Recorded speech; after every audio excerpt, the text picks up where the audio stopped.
Chapter 951. Oomph. Feng Bujue snorted coldly when he saw his opponent's killer move. He did not dodge and immediately retaliated. Southern Dipper, Flying Dragon Fist. In an instant, battle energy exploded and the shadows of their fists intertwined. Kakaloo's short-hair 100-splitting fist targeted the point, while Brother Ju's Southern Dipper Flying Dragon Fist targeted the line. Both fists were as fast as the wind and as powerful as thunder. The point and line intertwined in the air. The collision produced intense and dense sounds of air. Crackle, after a series of frantic noises, both parties took a big step back and stood facing each other again. 2 seconds later, Feng Bujue opened his mouth to say, "You sure are something, Rabbit." He wiped away the blood that had left a trail of blood on his face. "Same to you." Kakaloo responded with a grim smile. "As a physically weak earthling, it's rare for you to have such skills." But in the next second, both of them said, but almost at the same time and said in unison, "You're already dead." At this moment, Ruo Yu, Xiao Ling, and Xiao Tan were silent. The audience watching the match was also silent. They all seemed to be waiting for one of them to fall. However, 10 seconds passed in the blink of an eye, and neither of them fell. Seeing this, Xiao Tan finally could not help but mutter, "What's going on?" It's nothing more than 2 Chinibyu people shouting the names of their moves, then flattering each other and saying Chinibyu lines at the same time. Ruo Yu's face was as cold as ice. She shook her head and continued, "But in the end, nothing happened. You're wrong to say that." Feng Bujue looked back at Ruo Yu and said, "As a fist master, it's natural for him to shout the names of his moves during a fight." Kakaloo followed Brother Ju's words and said, "I didn't flatter each other. I was just telling the truth." "Yes." Feng Bujue nodded in agreement and continued, "As for the sentence, 'You're already dead,' I just felt that he was going to say it, so I played along with him." "Ha ha ha." Hearing this, Kakaloo laughed out loud. "So you just said it casually. I thought you had mastered some kind of profound meaning similar to mine." He paused. "Since that's the case, I might as well tell you that I didn't just casually say you're already dead. Our short-hair godly fist is a fist technique that uses fighting energy to directly attack the inside of a person's body. You may look fine on the surface, but in fact your internal organs have long been messed up by me." "Huh. Ha ha." Feng Bujue laughed maniacally. "I was wondering what you were going to say. Do you think I don't know about this?" He spread out his hands and looked fearless. "The moment you made your move, I already saw through the attack pattern of your fist technique." He wasn't lying. It was indeed possible to see through this on a data level. "To be honest, I don't care about your fighting energy at all." "Humph. You're so stubborn." Kakaloo snorted coldly. "At most in 10 seconds, no, in 5 seconds, you will bleed to death from all 7 orifices." "Really?" Feng Bujue stared at Kakaloo and asked. "Yes." Kakaloo answered confidently, but in his heart, he was a little shaken. However, no matter what, the two of them stood there silently for a full 10 seconds, and the people around them, as well as the audience who were watching this scene, also waited for them for 10 seconds. "Look, it's okay." Feng Bujue precisely calculated the time. When the 10 seconds were up, he put his hands on his hips and looked up arrogantly at Kakaloo. "TSK." Kakaloo stroked the long ears on top of his head and said angrily, "I must have been careless." "You're lucky." Actually, Kakaloo was not careless. The reason Feng Bujue was fine was not because he was lucky. The reason he was fine was because of a piece of equipment on him. Name, 1320 mean armor. Type, armor. Quality, perfect. Defense, extremely strong. Attribute, isolation buffer. Special effect, when equipped, all damage received by the player is reduced by 15%. Long-range attacks that are judged as strong and below will be ineffective. This equipment can be upgraded through mean shards. Equip requirement, male player, fighting mastery, sorcery B, bound upon pickup. Remark, a long time ago, the legendary dwarf craftsman, or Total Death, used the wood of the tree of ridicule as the raw material, together with dragon blood, demon bones, and many gems to create a notorious divine weapon, the mean armor. After this product was created, it immediately displayed unparalleled divine power and crazy characteristics that were difficult to control. Even Total Death himself could not fully control the power of the armor and could not destroy it. Therefore, Total Death used a special method to divide the power of the armor into 20 parts. He gave 3 parts to the elves, 7 to the dwarves, and 9 to the humans. As for himself, he left the main part of the armor and hid it away. This equipment was the prize that Feng Bujue had won in the preliminaries not long ago. It was a perfect grade equipment that corresponded to one's level. After comparing it with Artemis's Embrace, Brother Ju decisively changed the armor on his torso. Artemis's Embrace was, after all, something that Brother Ju had obtained when he was level 28. In this stage where level 50 players were everywhere, its strength obviously could not keep up. Although Artemis's Embrace allowed the player to be completely immune to normal bullets and greatly reduced the damage of various long-range attacks, its own defense and attributes were none. These 2 points were hard to deal with. On the other hand, 1320 Acrimony armor not only had a range damage reduction effect similar to Artemis's Embrace, it also had an extreme defense, dual defense, and a reliable special effect that reduced all damage by 15%. Not to mention that this thing still had room for further growth. Perhaps one day, it could be upgraded to a legendary equipment. Therefore, the replacement this time was also a matter of course. Anyway, Brother Ju was the least bothered about changing equipment because he had the Type 0 magical disintegrator in his storage room. The equipment that he had replaced, the equipment that was above excellent grade, after some sort of cycle, would eventually return to him. You were careless, right? Feng Bujue raised one hand and made a please gesture. Then I'll give you one more chance. Make your move. Even if you don't say it, I will. Kaka Lu shouted and took advantage of the situation to launch another round of fierce attacks. Feng Bujue smirked slightly, and then his body moved quickly, launching a close-range attack with the opponent. That's weird. What is Brother Ju doing? Looking at the fight, Xiao Tan whispered, an NPC of this level can be instantly killed with body enhancement spell.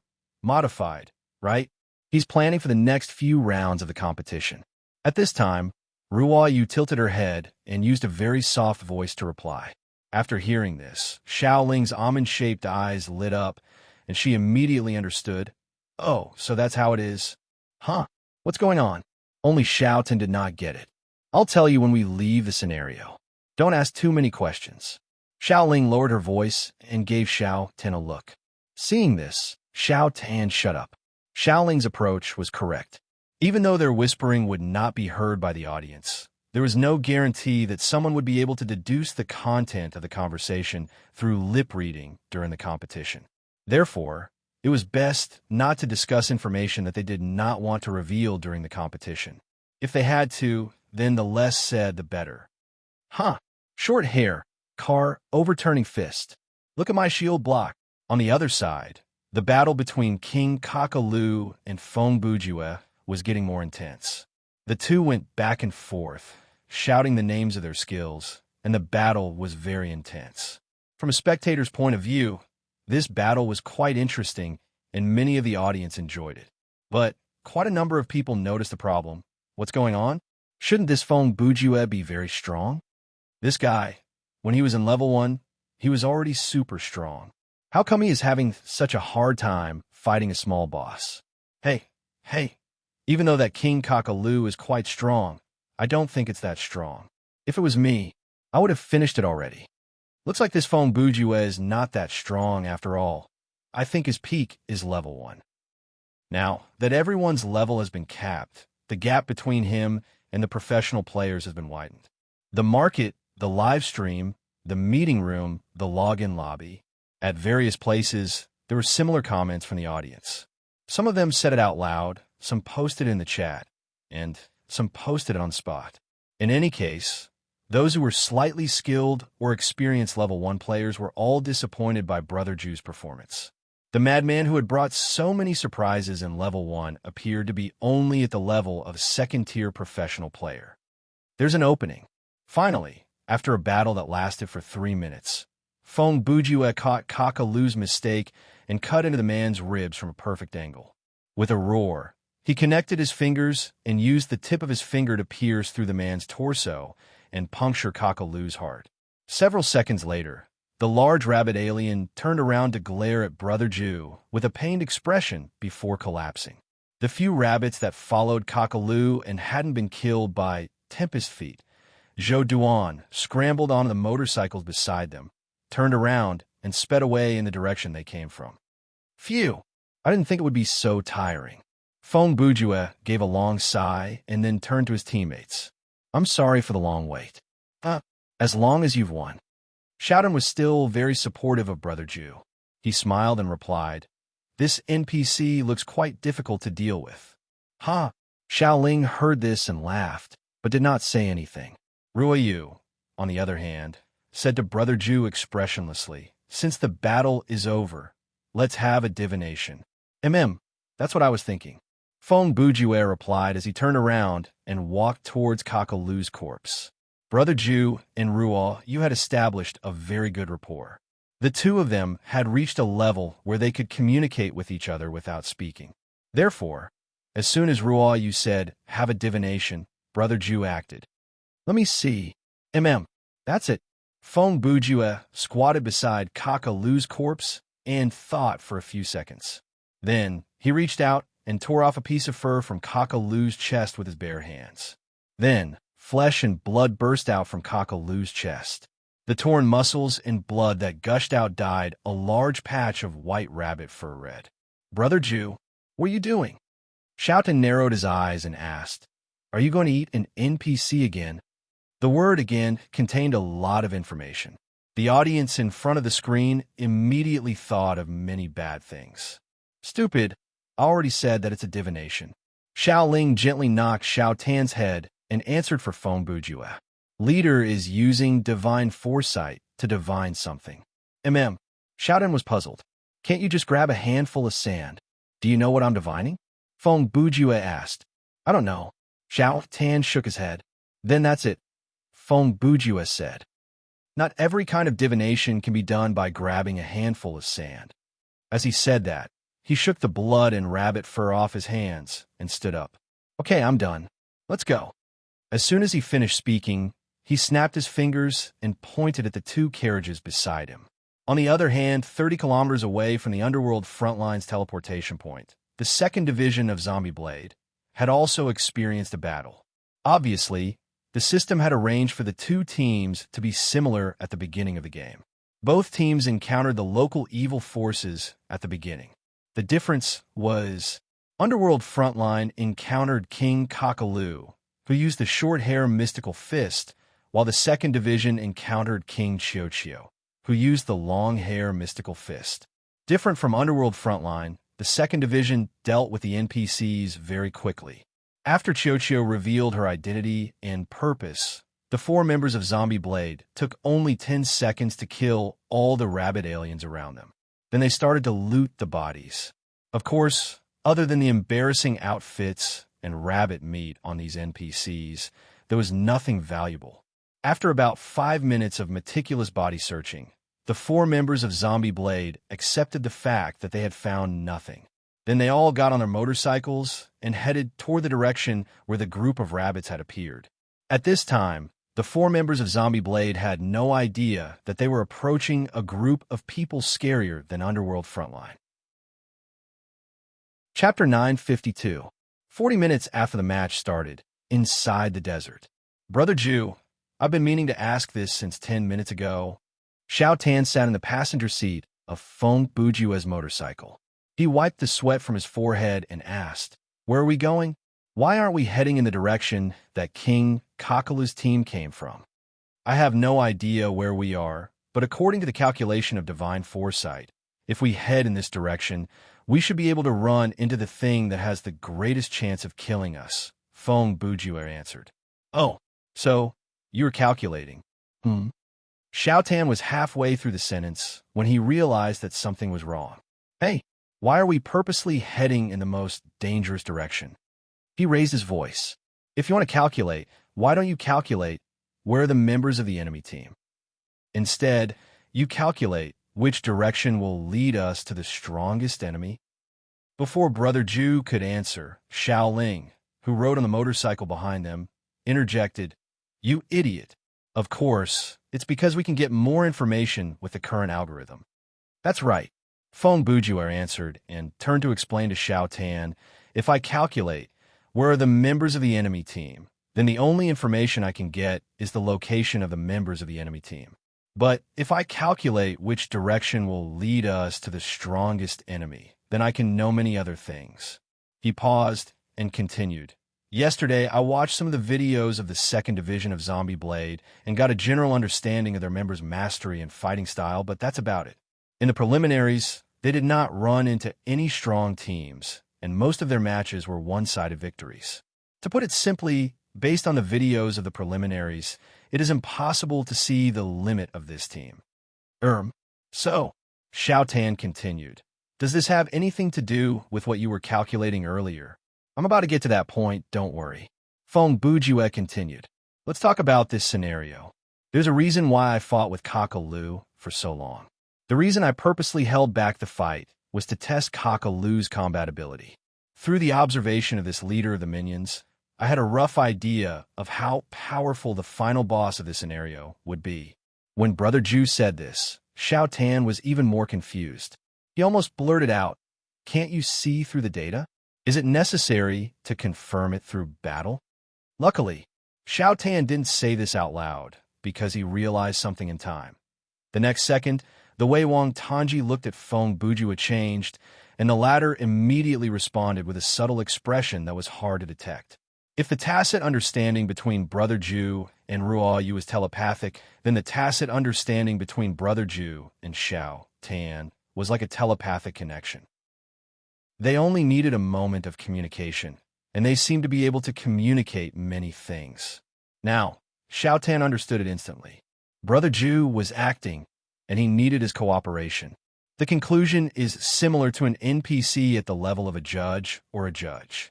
Half a second later, Feng Bujue continued. From other people's perspective, there was no pause or change in his speech. "Then, we will return to the question you asked earlier. Why we need to calculate the thing that has the highest chance of killing us. Because by doing so, we can estimate the upper limit of Zombie Blade's 2nd unit based on the enemy that appears before us." Xiao Tan answered and then said with some thought, "What if we run into a scenario boss and get beaten up or even wiped out?" Feng Bujue laughed. "How is that possible?" He tilted his head. "If we run into an NPC, we can try to negotiate with them. It would be best if we can borrow their power, but if that doesn't work, we could just run as fast as we can. How big a loss can we suffer?" Right then, Xiao Ling added, "But if we run into the 4 members of Zombie Blade's 2nd unit, then it will prove that, at least according to the system's measurement, they are more powerful than the strongest NPC on this planet." "Oh, now that you've explained it to me," Xiao Tan pretended to say, "if we run into an NPC, we'll have the chance to borrow their power. Even if we fail, we won't lose anything.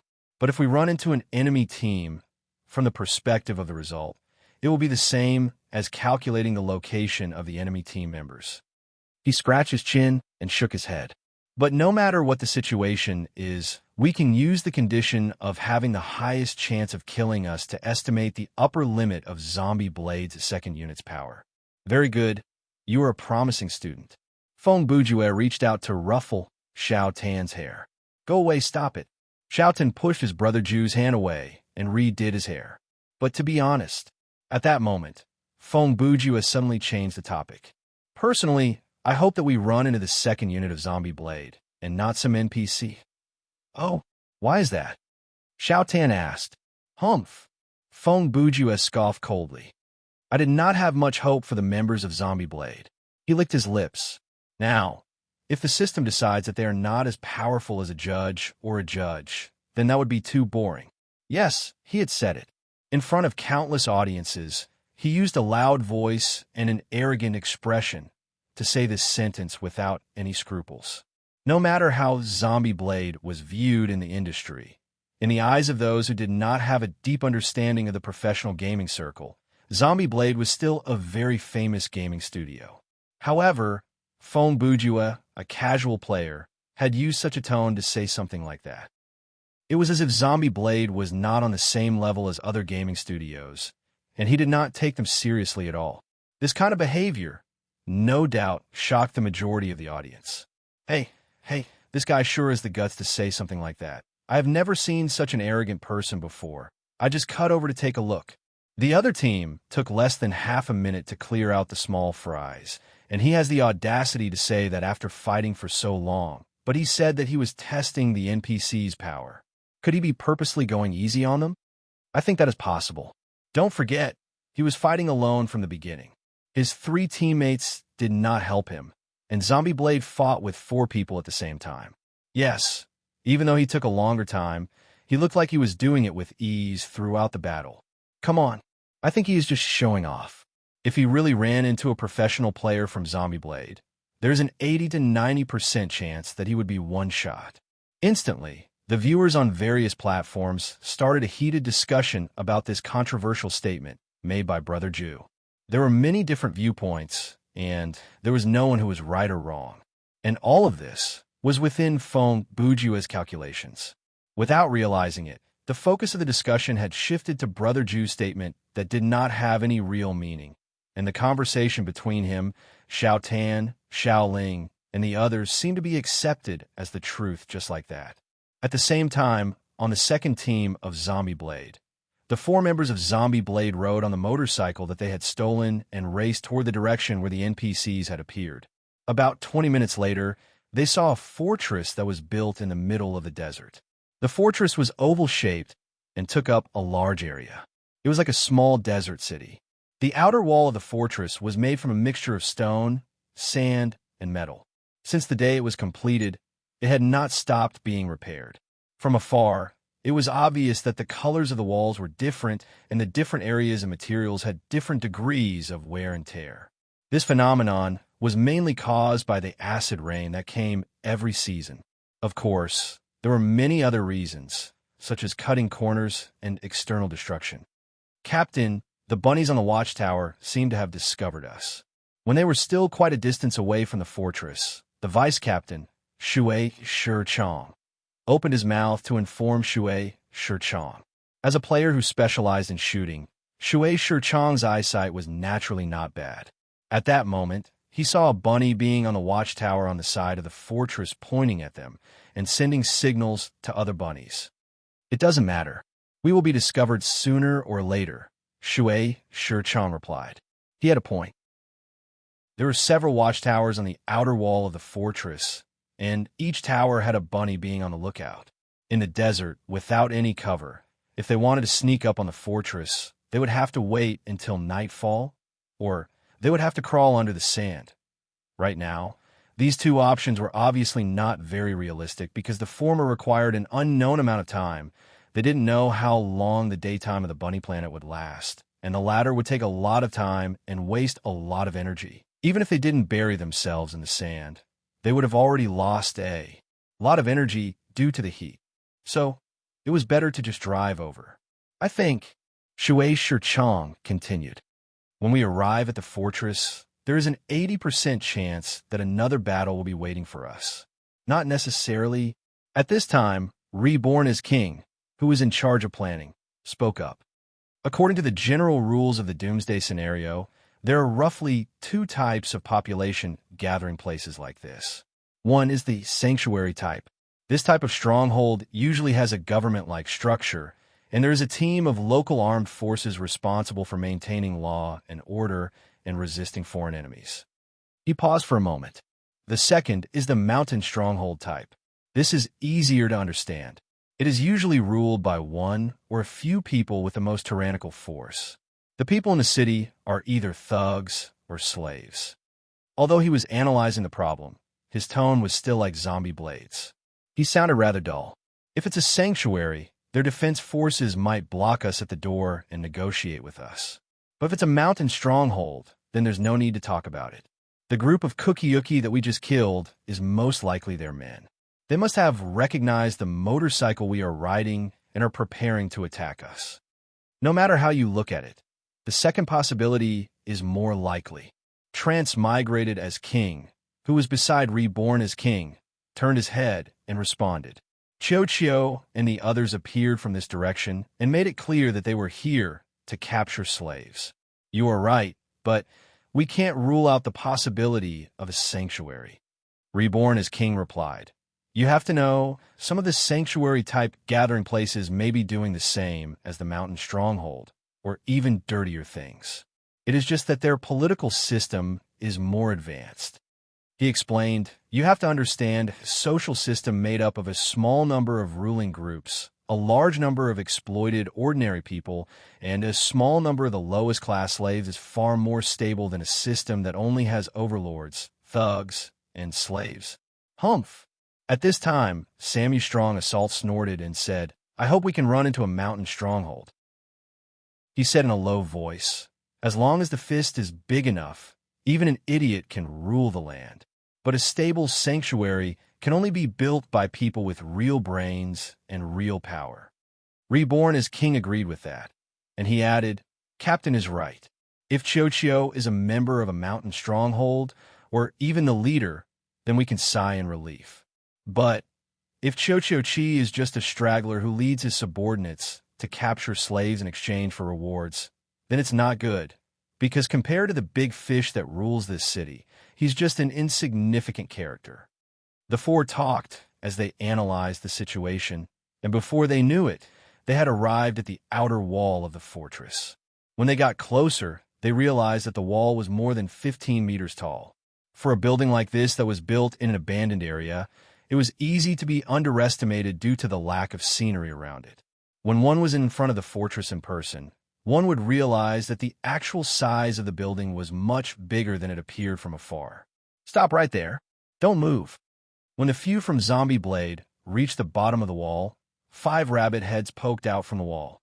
One of them was responsible for yelling, and the others were holding weapons that looked like crossbows, aiming at the 4 people at the bottom of the wall. We mean no harm. Please don't attack us.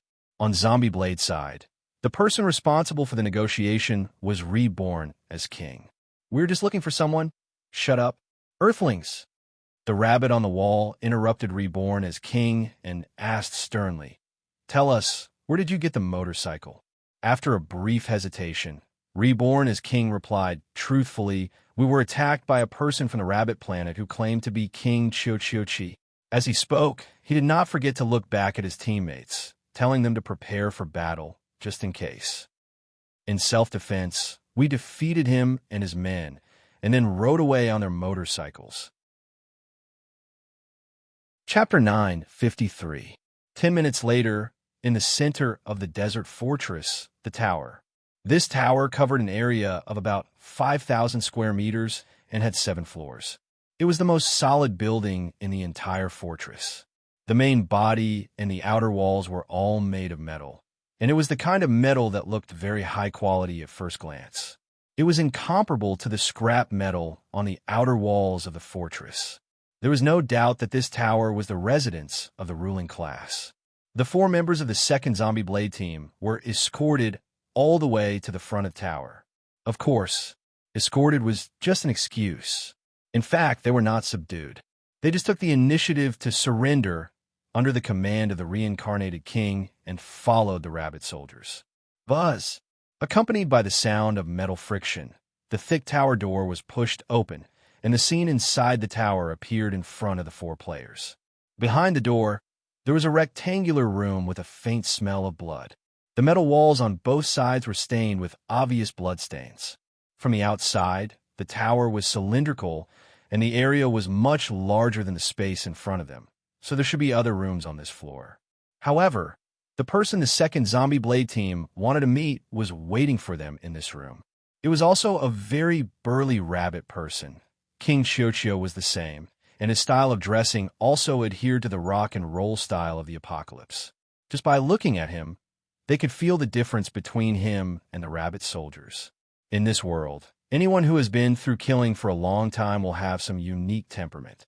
It may be the lingering smell of blood, or the indifference of life and death, or the faint hostility. Different personalities and experiences will shape different temperaments. And the rabbit person in front of them was obviously the kind of domineering and violent type. Master Si Ming, the people are here. As soon as they entered the tower, the leader of the rabbit soldiers reported to the burly rabbit man. Okay, you can all go out. The brawny man, called Lord Arbiter of Fate, replied and waved his hand casually at the soldiers. Yes, without questioning, without hesitation, the soldiers turned around and left. Before leaving, they did not forget to close the door. They did not seem to mind, leaving the four completely unrestrained earthlings here alone with the commander. This immediately made the reincarnated king feel a little strange. Listen carefully, earthlings. A moment later, the burly rabbit person spoke. I am one of the 6 heavenly officials of the long-hair Holy Fist. Master Si Ming, He Man. Hearing his self-introduction, many of the audience who were watching the game laughed again. But the 4 members of the second Zombie Blade team did not laugh. Even without the drug factor, they could not laugh. Because not only the reincarnated king, the other 3 people in the team also felt the strength of the NPC in front of them. Let me ask you again. After He Man finished his self-introduction, he went straight to the point. Were you the ones who killed Chio? He man. He. Ha ha. He Man's expression immediately changed, and he laughed out loud. Very good. I've long found that trash an eyesore. His response made the people of Zombie Blade sigh in relief. It seemed that this big boss had a bad relationship with Chio. He probably would not seek revenge for the latter. But the next second, He smile turned into a sneer. His tone took a sharp turn. But that piece of trash is still the captain of our team. Without him and his team searching for resources and slaves outside, our fortress has suffered a great loss. His gaze sharpened, and his tone turned cold. How are you going to take responsibility for those losses? Zombie Blade had seen this kind of negotiation many times before. The question raised by the other party was not a real question, and they did not need to answer it seriously. Therefore, He Man's response was, why don't you tell us? What do you want? She giggled. Looks like you guys are smart people. He paused for a moment before continuing. Then I'll get straight to the point. He took a few steps forward and stood in front of the players. Then he looked down at the 4 of them and said, I'll give you 2 choices. He raised a finger and said, first, until I find a replacement for Chirpy Bunny, the 4 of you will be in charge of the Rangers. If you perform well, I'll let bygones be bygones and let you decide whether to stay or leave after you've repaid the city. Then he stretched out a second finger. Second, I'll immediately cripple you and make you slaves for the rest of your lives. Rather than saying that he was offering a choice, it was more like a simple threat. However, the people from Zombie Blade did not seem to be fazed. Their expressions did not change, and that confused He Man. We need to discuss this. 2 seconds later, the 3 Jade-strong assault hesitated for a moment before replying. Sure, He Man said, but don't make me wait for too long. After saying that, he turned around and walked a few steps away pretentiously. He even raised his bunny ears. Rebirth, what do you think? The first person 3 Jade-strong assault asked was the brains of the team. The situation here is much more dangerous than I thought. Reborn as King said, after we entered the city, the guard we saw, be it in terms of weapons, equipment, discipline, or basic physique, they're all stronger than those Rangers. Also, this 6 heavenly officials of the long-haired Holy Fist before us. He is no doubt a boss-level character. If there are 5 NPCs of the same level as He Man in this tower, I'm afraid we won't be able to gain any advantage in terms of combat power. Even if we can kill He Man quickly, we won't be able to escape from this fortress in one piece. Yes, I feel the same way. 3 Jade-strong assault nodded. To be honest, after encountering Chirpy, I was blindly optimistic. I thought that if we followed the direction that he appeared in, we might find a stronghold that is similar to a stronghold. Then, We only need to deal with a gang leader who is slightly more powerful than Xiao, and we will be able to take over the gang leader." He shook his head. Now, it looks like the influence in this scenario is not that easy to control. Humph. The stronger the influence, the harder it is to control. Rebirth scoffed and added, "Captain, I have a plan. In a moment, I will negotiate with He-Man." Chapter 954. On the other hand, after a long and monotonous journey through the desert, the underworld front line finally arrived at human settlement. Compared to the desert stronghold that was the size of a small city, the place that Feng Bujue and the rest arrived at was more like a small village. The village was located in the middle of a mountain gorge. The tall walls on both sides protected the people from the wind and the sun. It also allowed the village to avoid the eyes and ears of many bandits. The various shacks, ledges, and caves that were closely integrated with the terrain formed the unique architectural style of the place. The rabbits that lived there looked like the more peaceful residents. Most of them wore coarse clothing or woven fabric. Their body size was obviously different from the slave traders in the desert. It wasn't that these villagers were different from those bandits and rabbits, but because this group of people, rabbits, relied on hard work to barely fill their stomachs. Their physiques were naturally not as robust as those fellows who relied on robbing to fill their stomachs. Dang, dang, dang, dang, dang. The slave traders are here. Everyone hide. When the underworld front line rode the motorcycle to the entrance of the mountain gorge, there was the sound of metal clanging in the village. They could clearly hear someone yelling from inside, warning the villagers. "Brother Bujue, we seem to have been misunderstood." Seeing this, Xiaotan turned around and said, "It's probably because we are riding the motorcycle," Feng Bujue replied.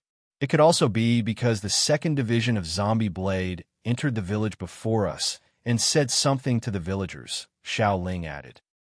With a reminder, Xiao Tan was immediately shocked. "Then wouldn't we be ambushed?" "Don't worry," Feng Bujue continued in a relaxed tone. "Even if Zombie Blade really did come to this village, they would at most say some bad things about us to the villagers. Obviously, you are overthinking this. Unless the enemy knew that we would come to this village, why would they ambush us?" He paused for a moment and continued, "Let's take a step back. Suppose they really knew that we were coming and planned to ambush us here." He turned his head and gestured to the front with his eyes. "Then, why would we see this scene of alerting the enemy?" "Oh," Xiaotan caught on quickly. "You are right." As they spoke, they had arrived at the entrance of the village, and the defense line formed by the villagers was already in place. A moving wall, made up of scrap metal, stones, and plastic products, was put down to block the players' way. There were many protruding sharp objects on the wall, and it looked like it was a real thing. Behind the wall, there was a row of fully armed villagers, both men and women. Their weapons were mainly sticks and self-made spears, usually just a sharpened stone or metal spearhead tied to the top of a long stick. Their armor was a variety of simple sports protective gear and self-made shields, trash can covers, manhole covers, plastic plates, and so on. Some of the shields even had obvious holes in them. A few people with crossbows were probably the most powerful among this group of people, rabbits, but obviously they were not enough in front of the players. "Stop! You are a bunch of slave traders. Don't come near our village." Before the players stopped the vehicle, they heard a feminine voice. Feng Bujue took a closer look. The one who shouted was a female rabbit holding a crossbow in the middle of the defense line. Brother Ju smiled slightly and replied in a more gentle tone. "Don't get me wrong, we are not slave traders." He pointed at the motorcycle he was sitting on. "We took this motorcycle from a group of slave traders." "Who knew?" The other party followed up with another sentence. "Then you are robbers?" In a sense, this logic was not wrong. No. Feng Bujue still maintained his calm and kind attitude. Even though he was glared at by dozens of hostile rabbit aliens, he still appeared to be calm and composed. This calm and leisurely attitude was undoubtedly part of his negotiation skills. "The four of us are just travelers who came to your planet by accident. Because we were attacked by slave traders not long ago, we had to fight back with force. In the end, those guys were no match for us, so they left the motorcycle and ran away. Who would believe you? Don't think we are easy to fool. Yes, go back. Don't come near our village. It was obvious that these words alone were not enough to convince these NPCs. Brother Jew naturally would not turn around and leave. He was brave enough, thick-skinned enough, and strong enough. No matter what they said, he would not leave. Everyone, you have no reason to doubt my words. He spread out his hands and put on a very sincere look. You see, we are not Bunny Planet people at all. Let me put it bluntly. What reason do we have to come to a barren planet to be robbers? After this sentence came out, the noise of the villagers quieted down a little because Fong Bujua was talking about common sense. Even if the villagers had a deep prejudice against outsiders, they could not deny this obvious fact. Everyone, we really do not have any malicious intentions. We just want to stay in your village and rest for a while. Fong Bujua saw that the attitude of the other party had eased a little, so he immediately struck while the iron was hot. If you are worried that we will rob your food and water, then you can rest assured, he said, bowing his head and winking at Xiao Tan. Xiao Tan immediately understood and took out a few bags of snacks from his backpack. Yes, we have enough food on us. He seemed to suddenly remember something, and then took out a large bottle of mineral water from his backpack, held it up, and said, Look, we have water too. As soon as they saw the bottle of water in Xiao Tan's hand, the eyes of the rabbit aliens turned red. It had been a long time, since they had seen such clean and transparent water. 80% of the water used by the villagers came from wells deep underground. This water was more or less polluted, and the amount was not much. Most of it had to be used to irrigate crops, and only a small part could be used for drinking. And the remaining 20% was treated and recycled water. You can imagine how it was recycled. Anyway, this water could only be used to wash things, not to drink. In short, for these villagers who lived in the apocalypse and knew their place, a bottle of clean water was a luxury, far more valuable than gold. And Xiao Tan did not expect that his unintentional action would become a stepping stone for them to enter the village. In that case, you wait. The female rabbit alien leader was stunned for a few seconds, swallowed her saliva, and her attitude eased. I have to ask the elder first. Chapter 955. About 10 minutes later, the female rabbit alien finished asking for the opinion of the elder and invited the 4 players from Underworld Frontline into the village. Brother Jew and the others also left the 2 scooters at the entrance of the village and followed the villagers into the gorge. Although they said invite, the hostility of the villagers toward the players was obviously still there. They did not put down the weapons in their hands, nor did they let down the guard in their hearts. Of course, this was normal for humans, rabbits. For these people, rabbits, who lived in the apocalypse and were accustomed to lies, violence, and death, trusting others was likely to mean dying without a burial place. Brother Jew, according to your previous divination, there should be at least one super powerful NPC in this village. While walking in the village, Xiao Tan lowered his voice and said to Fong Bujua, Do you think it's the elder? Maybe. Fong Bujua also whispered back, Whether it is or not, we have to meet him to know. Oh, Xiao Tan suddenly thought of something and said, Right? Is there such a possibility? He asked softly, For example, there is actually no particularly strong guy in this village, but the location of the village is just between us and the destination? No. Brother Jew denied Xiao Tan's speculation. This is the destination I calculated. He paused for half a second and added, Because the terrain of this village is exactly the same as the divination I saw before. Huh? Xiao Tan was stunned. You mean you were on Kakaloo? When the words came to his mouth, he couldn't help but think of the scene when Fong Bujua divined. Oh, at that time, yes.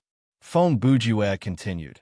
Although it is possible to calculate the direction by throwing sand, if you want to get more accurate information, it is better to use something more complicated. He began to talk about some extremely terrifying facts and experiences in a calm tone. And corpses are a good choice. Regardless of whether it was fur, muscle texture, blood flow, or internal organs, all of them could present various unique and distinct patterns.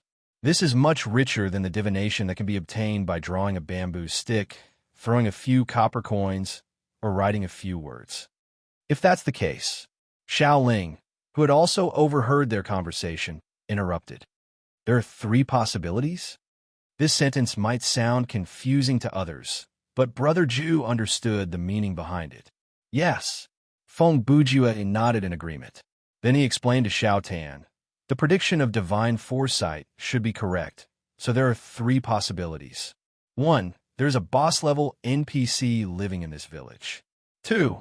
The second unit of Zombie Blade is here. 3. There is some kind of secret hidden in this village, and this secret points to an extremely powerful presence. Oh, Xiao Tan answered as if he was thinking about something. As they spoke, the 4 of them had already reached the entrance of the cave of the elder's house. According to the female rabbit, this Beer, an elder, was the leader of this village, equivalent to the village elder. But from the actual situation before them, the life of this village elder seemed to be a bit shabby. His house, the entrance of the cave, was even more dilapidated than the houses of the normal villagers. If not for the villagers leading the way, no one would have thought this was the home of the village elder. You guys go in yourselves. The elder said he wants to see you alone. When the NPC leading the way said that, Feng Bujue immediately signaled his teammates with his eyes, telling them to be on alert. Ruo Yu, Xiao Ling, and Xiao Tin naturally understood what Brother Ju meant. It looked like it might not be an elder that was waiting for them. Okay, thank you for leading the way. Feng Bujue turned back and said to the NPC with a half-smile. Then he led the group to push open the door that was made from wood and old metal and walked into the cave. Several seconds later, the other members of Underworld Frontline followed suit. Then bang! Before they could get far, the door behind them was slammed shut by the rabbits outside. Following that, there was another muffled bang. It sounded like something heavy had fallen outside the door. Hey, what is the meaning of this? Xiao Tan's terror points shot up immediately. His first reaction was to reach into his inventory to search for the light source. It means you guys have been tricked as well. The next second, in the darkness before them, a low voice came. Who is it? Who is it? Xiao Tan turned to the source of the voice and asked loudly. Feng Bujue was calm. He took out the compound anti-gravity gun from his inventory and smiled at the source of the voice. Let me guess, they asked you to come here to meet the elder as well? Before he finished, the light at the front of the gun lit up, and the scene inside the cave appeared before the player's eyes. Obviously, the cave they were in was not a residence at all. There was no furniture, no lighting, and no elder. There was only a solid wall and a rabbit alien in a coarse cloak sitting in the corner. Oh, when the rabbit alien saw Brother Ju's appearance, there was a flash of surprise in his eyes. However, he recovered almost instantly and said, You guys are aliens, right? Earthlings, Feng Bujue replied. I see. The rabbit alien replied calmly and did not ask any more questions. Brother Rabbit, what's going on with you? Xiao Ling also took out a lighting device and asked the rabbit alien. What's going on with me? The rabbit alien thought for a few seconds and said, About 5 days ago, I accidentally found this remote village. At that time, my car was almost out of fuel, so I came to the village and wanted to use my goods to exchange for some food and fuel. After some negotiation, they let me come here to see the elder. He shrugged. You should be able to guess what happened next. My things were all taken away by them, and I was locked up here to wait for my death. Sigh, you're really pitiful, brother. Xiao Tan shook his head and sighed. The people in this village are too much. When you opened the door just now, at this time, Ruo Yu, who had been silent for a long time, suddenly said to the rabbit alien, Why didn't you run out? What's the point? The rabbit alien smiled bitterly. I'm not afraid of you laughing at me. I, Rabbit Proud Sky, am a fighter. 5 days ago, I was fully confident that I could escape from the siege of those villagers. Otherwise, I wouldn't have rashly entered this strange village. He shook his head. But now, I'm so hungry that I don't have any strength left. Even if I raise my voice to talk to you, it's difficult. In this situation, let alone rushing out Even if they opened the door and let me go, I wouldn't be able to leave. Xiao Tan, Feng Bujua heard this and turned his head to call Xiao Tan without saying a word. Yes. Wang Tanji also responded quickly. Brother Ju looked at Xiao Tan, snapped his fingers, and pointed his index finger at Rabbit Proud Sky. Hey. Understood. Xiao Tan replied. For some reason, the two of them started to talk in classical Chinese, but it didn't affect their actions. Not long after, Xiao Tan strode in front of Rabbit Proud Sky and handed him a bag of snacks and a bottle of water. Rabbit Proud Sky, who was originally lifeless, suddenly had his eyes light up. He didn't hold back and took the bottle of water and gulped it down. After drinking half of the bottle, he suddenly stopped and looked at the remaining half of the bottle with a regretful and nostalgic expression. Then he tore open the bag of snacks and began to stuff food into his mouth. The four players just looked at him and waited for a full 3 minutes to see him finish eating and drinking. After 3 minutes, Feng Bujua took a few steps forward and squatted in front of him. He smiled and asked, "So now, can you take us to see the elder?" As soon as he said that, Rabbit Outyan's expression changed. "You." His surprise lasted for a few seconds, then it turned into laughter. Ha! Ha ha! He laughed a few times, then stood up. "What did you start suspecting me?" He paused. "Is it because my reaction to the "you're aliens" was too calm?" "No, about that part of the performance, there was no problem." Feng Bujua also stood up and replied with a smile. "Your flaw came from other aspects." "Oh." Rabbit Proud Sky looked confused and used his eyes to signal Brother Ju to continue. "First, it was the light," Feng Bujua said and waved the catapult in his hand. "When we came in, the cave was in a state of complete darkness. For a human rabbit who has been in this environment for a few days after coming into contact with light, it should take a long time for them to adapt. And you, after I turned on the strong searchlight, you were able to look at us as if nothing had happened. This shows that you haven't been in this cave for a long time, but you said that you had been locked up for 5 days. You can't believe you could detect and associate it with that aspect." Rabbit Proud Sky snorted. "But this alone can't be considered a flaw, right?" He actually began to discuss with Brother Ju with great interest. "That's right," Feng Bujue replied. "I also thought about it. Could it be that some light leaked in when we entered the cave, allowing you to adapt to the brightness in advance? Or maybe you are gifted with amazing eyesight." He continued, "Let's go deeper. The physiological structure of you Rabbit Planet people is different from us Earthlings. Maybe you are a race that can instantly adapt to changes in light." At this point, he changed the topic. "Therefore, my suspicion of you obviously has other grounds. Please go ahead." Rabbit Proud Sky crossed his arms and looked at Brother Ju as he answered in a deep voice. "If what you said before about being imprisoned after entering the village is true, then the question is..." Feng Bujue continued, "Since you are now so hungry that even if someone opens the cave door for you to escape, you can't escape, why didn't the villagers just come in and kill you? Deceiving us here when you're still alive is obviously very unreasonable. As long as you shouted in the cave, wouldn't their plan be exposed? They didn't come to kill me. Maybe they were afraid that I would counterattack in a state of near death?" Rabbit Proud Sky replied, "Waiting for me to starve to death before coming in to collect my body is the safest and most secure way, isn't it? Then when they came to collect your body, weren't they afraid that you were lying on the ground pretending to be dead?" Feng Bujue asked again. This Rabbit Proud Sky was speechless for a while. Based on the environment of this cave, if they wanted to confirm whether the person locked in the cave was dead or alive, they would have to come in with lighting equipment. Feng Bujue continued, "And you didn't wear any restraints like handcuffs or shackles on your body. In other words, there was no difference between the risk of coming in to collect your body and coming in to kill you. If you were really a prisoner, there would be no reason for them to keep you alive to wait for us to come in." He finally concluded, "So, the conclusion is that the villagers knew from the beginning that you wouldn't give us any warning before all of us were locked in this cave. Even if your acting skills were good, and you didn't forget to add that even if I raised my voice, it would be difficult to talk to you when you were making up a story, you still couldn't cover up this obvious flaw. Rabbit-proud Sky laughed. You're right. I should have found someone to tie me up. Unfortunately, time is limited, it's useless. Feng Bujue interrupted. Whether it's metal products or ropes and belts, the difference between being tied up for 5 days and being tied up for a few minutes is obvious. If you really got someone to tie you up, it would be unnecessary. Rabbit-proud Sky nodded and seemed to be convinced. But after thinking for a few seconds, he asked, Is there anything else? There is indeed something else.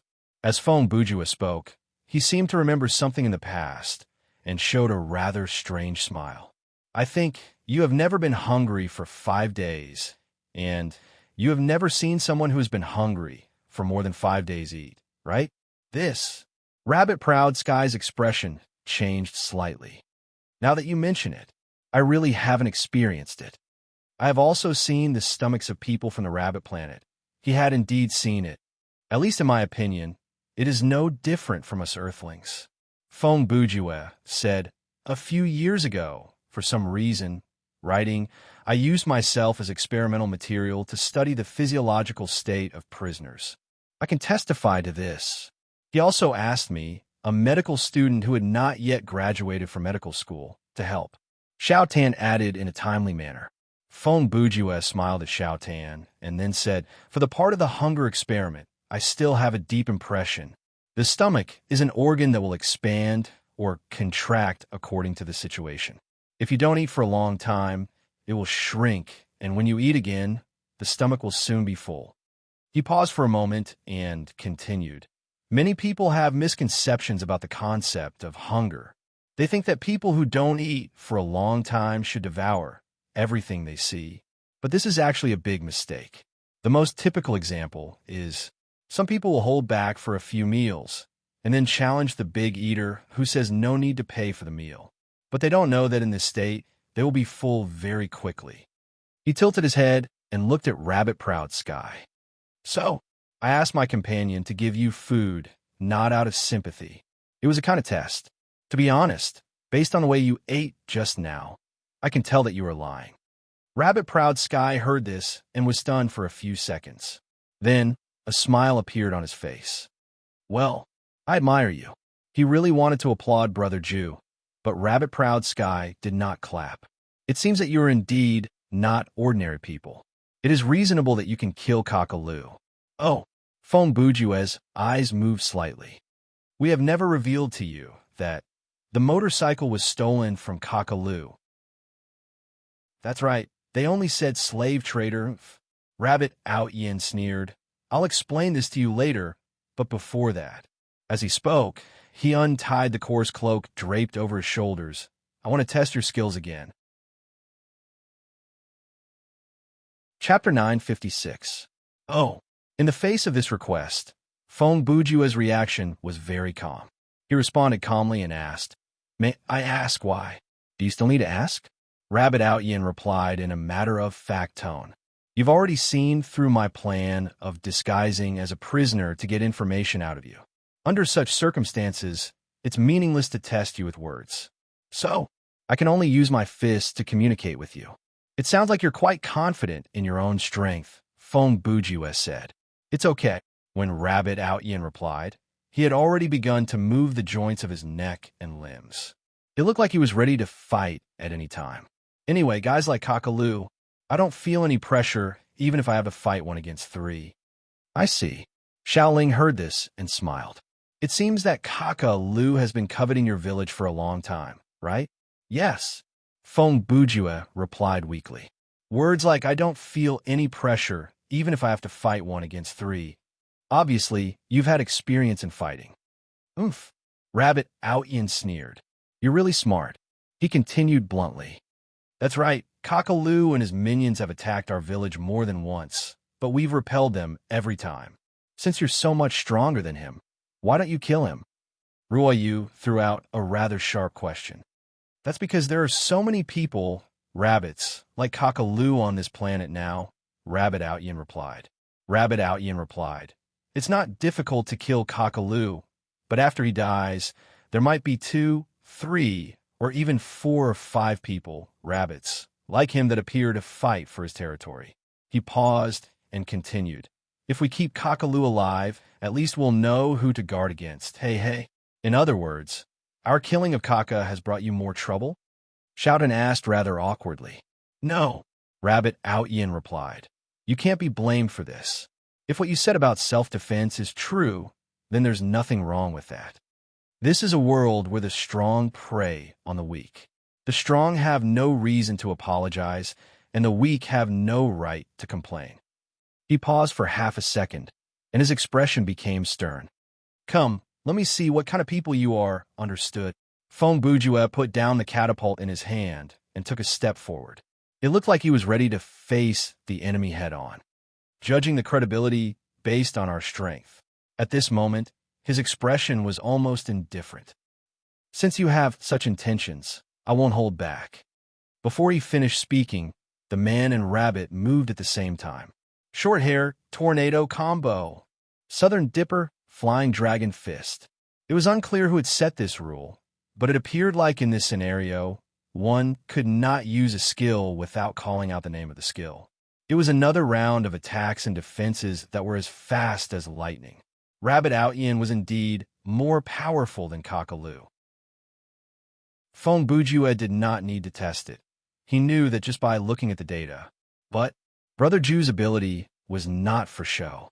Perhaps the audience watching the match could not tell the difference, but Ruo Yu and the other two could see that Brother Ju's attack speed, strength, and accuracy.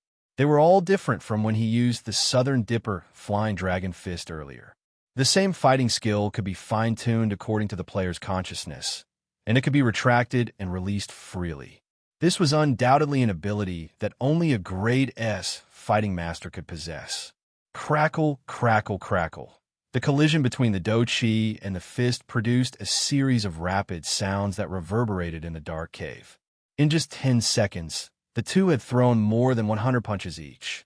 Finally, Tu Outyin took a few steps back after the last heavy fist wind collided, and the confrontation ended. And Fong Bujue stood where he was, as steady as a mountain.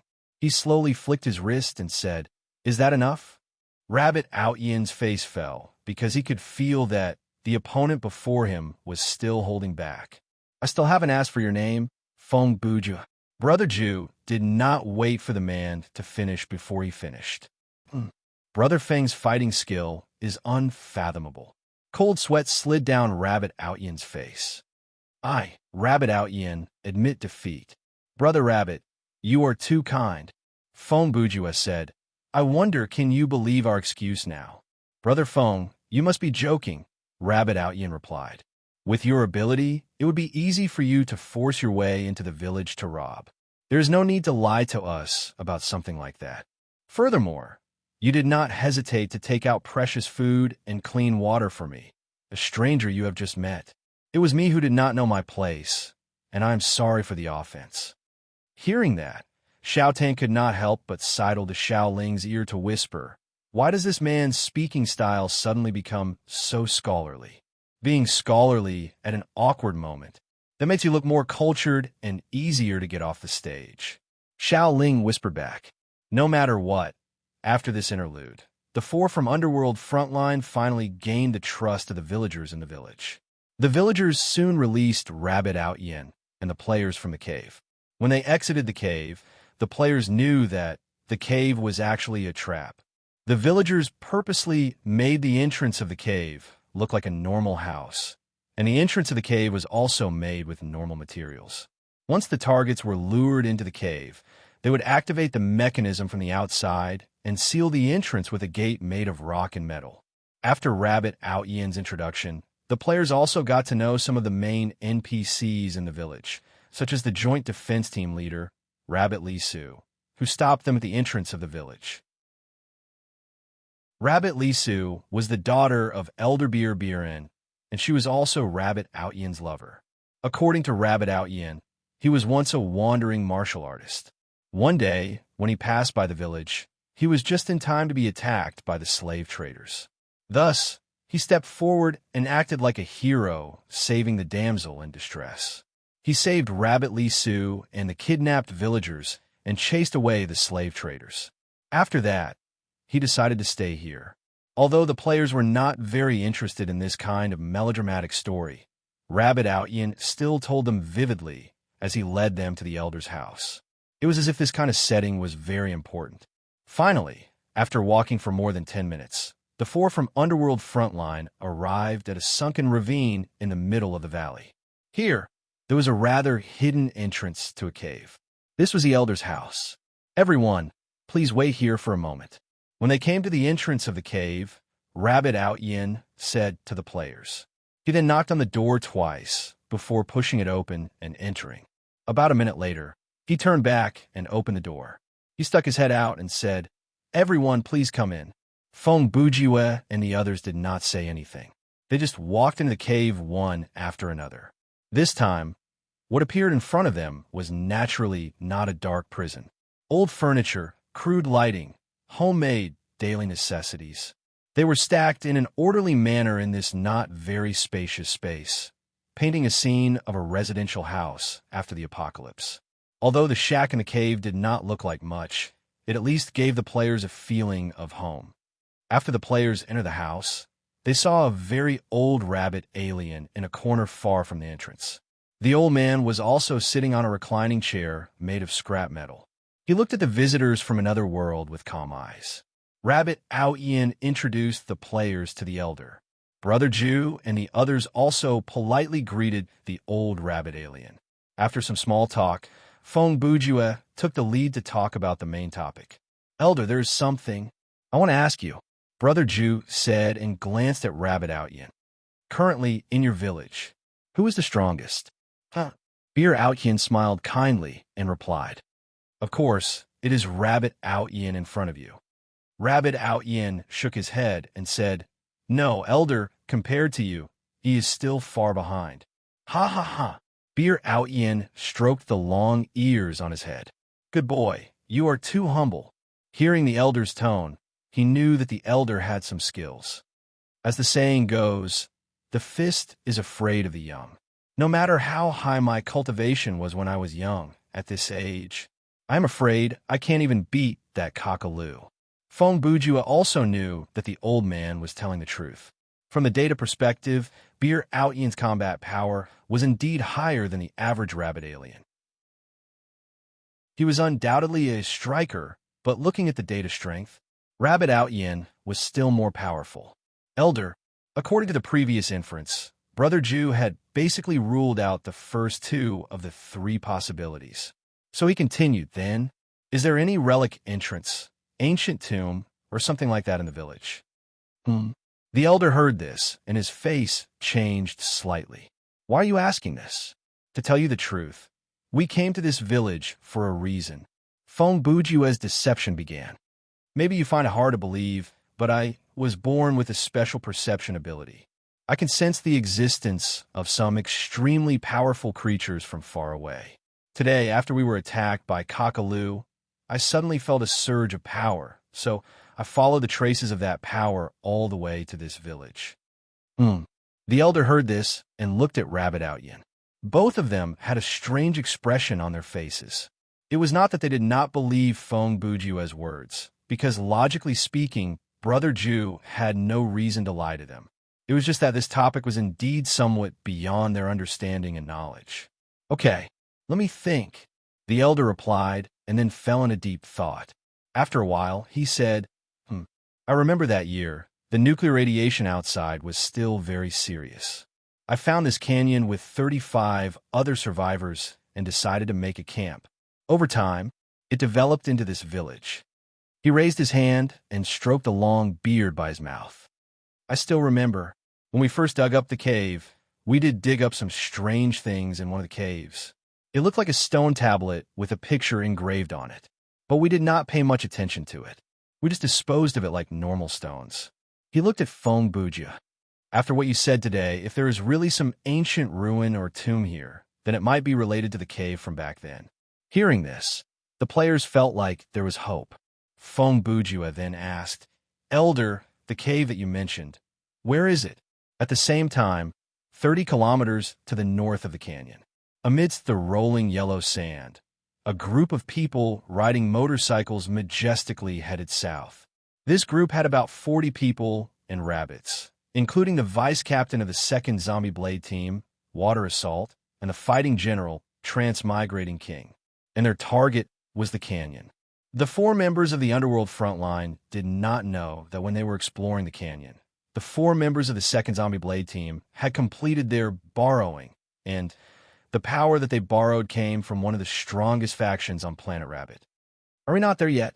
Hee Man, who was sitting on a motorcycle, munched on a carrot and said to Water Assault, who was next to him, "You guys are not messing with me, are you?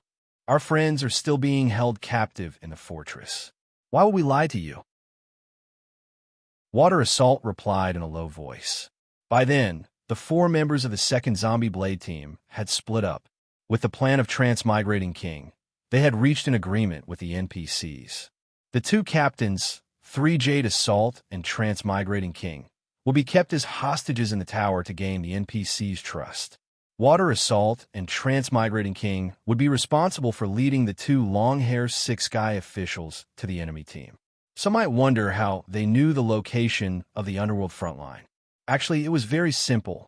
Transmigrating King also had a detection title ability. Of course, he was not like Brother Jew, who could do whatever he wanted. His ability was only to predict the enemy's location.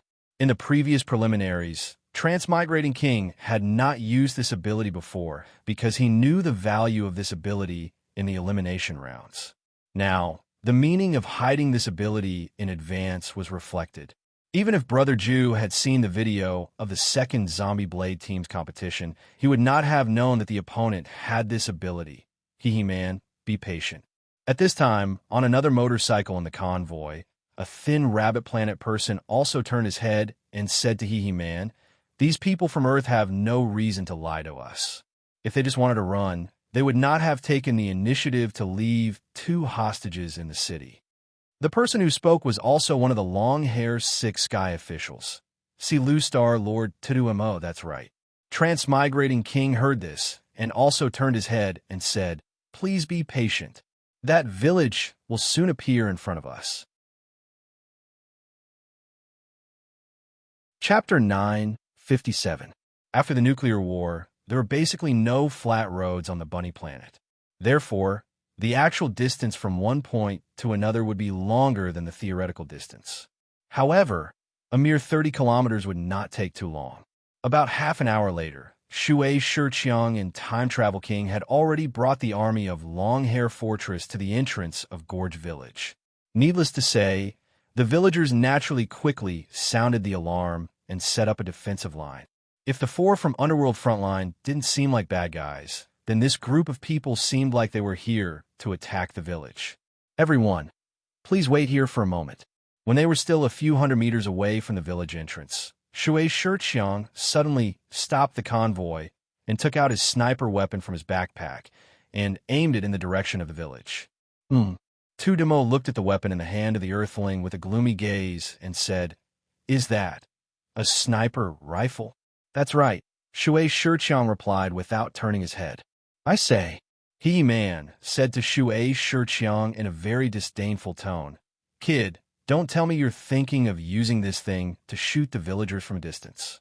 He snorted coldly. "Don't tell me you killed Chi like this. First of all, the way Chi died is not important. Secondly, I have no interest in shooting those villagers." Shui Shiqiang responded to the other party's words while observing the situation at the village entrance through the sniper scope. "The reason I took out the gun is, as we told you before, in addition to the 4 of us, there's a team from Earth, and they're now staying in this village." He paused. "As far as I know, one of their team also uses a gun, so I have to be careful." This is a troublesome matter." After hearing this, Tudemo said thoughtfully, "If the few Earthlings you mentioned use guns to guard this village, then I'm afraid it will be difficult for us to attack." He was right. On this planet, where the level of armaments had returned to the era of cold weapons, guns were undoubtedly of great tactical significance. Although the officials of the 6 heavens of Longhair were basically invulnerable, their subordinates were not. Don't look at how cheap the lives of those minions are. They're indispensable to occupy the village. They had to take care of the captives, guard the road, report back to the city, transport supplies, and many other trivial matters. If they were all wiped out by the enemy's long-range fire at the village entrance, then the following matters would be really difficult to handle. Of course, you don't have to worry too much. Aqua Assault quickly added, when it comes to long-range sniping, I'm still very confident. He was still searching for the enemy players as he spoke to the NPCs beside him. I think they must have heard the alarm from the villagers by now and are rushing to the entrance of the village. Huh. His expression did not change, but a cold laugh escaped from his throat. As soon as they show themselves, Bang! A gunshot interrupted his words. At the same time as the gunshot, a bullet came. This bullet went through the scope of the sniper rifle in Aqua Assault's hand, hit Aqua Assault's pupil, shattered his eyeball, pierced through his skull, and finally flew out from the back of his head and caused a splash of blood mixed with brain matter. At this moment, everyone in the fleet, as well as every spectator watching the competition, were so shocked that they were dumbfounded and stunned on the spot. Quick, get down. 2 seconds later, Transmigration King, who was also a player, was the first to react. He immediately shouted and ducked behind a scooter. The soldiers in Long Hair Castle didn't understand what had just happened. They only knew that a living person's head exploded in the blink of an eye. In extreme shock and fear, they didn't hesitate to do as Transmigration King said. Only He-Man and 22MO did not care about Transmigration King's words. After all, they were boss-level NPCs. Even though they were shocked by this sudden scene, they were not at a loss. TSK, he was killed while talking big. 22MO's face became gloomier. He looked at Aqua Assault's corpse and said, "How sad." He-Man laughed loudly. This is getting more and more interesting. As the two people, rabbits, were talking, they saw figures suddenly flipped out from the protective wall of the village and strode over. After 10 seconds, the person was standing in front of them. "Leave that earthling behind, and you can go." Li Ruoyu, you looked coldly at the 40 NPCs and one player in front of her and made her request briefly. He-Man did not respond to Ruoyu. Instead, he turned to look at Transmigration King and asked with a smile, "Oh, is she one of the other team of earthlings that you mentioned?" "Ah, that's right," Transmigration King replied. He was still looking around vigilantly, guarding against bullets that would come from nowhere. At this time, 22MO asked Li Ruoyu a question. "Did you shoot just now?" "No," Ruoyu replied. "The person who shot is still in the village." After saying this, she paused for 2 seconds and added, "Other than me, she killed anyone who came close to the village." "Ha ha ha." He-Man laughed even louder. "You say it as if we are afraid of you." "I've said what I wanted to say." When Ruoyu said this, her right hand was already holding the hilt of her saber. "You have 2 choices." She directly issued an ultimatum. 1. Leave that earthling behind and leave. After pausing for half a second, she said to die. The moment the word die came out of her mouth, a murderous aura bloomed in all directions with Ruoyu as the center. In the next second, the smile on He-He's face disappeared. 22MO jumped out and got into a fighting posture. As for the dozens of soldiers, almost all of them were driven by their instincts to retreat, trembling all over. Rain like parting, right? At this moment, Transmigrated King walked out from behind the bunker.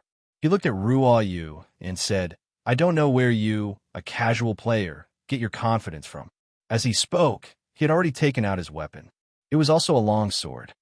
"Do you really think that, with just you alone, you can defeat me and all the NPCs here?" Hearing this, Ruoyu's cold expression did not change at all. She calmly replied with 4 words, "More than enough."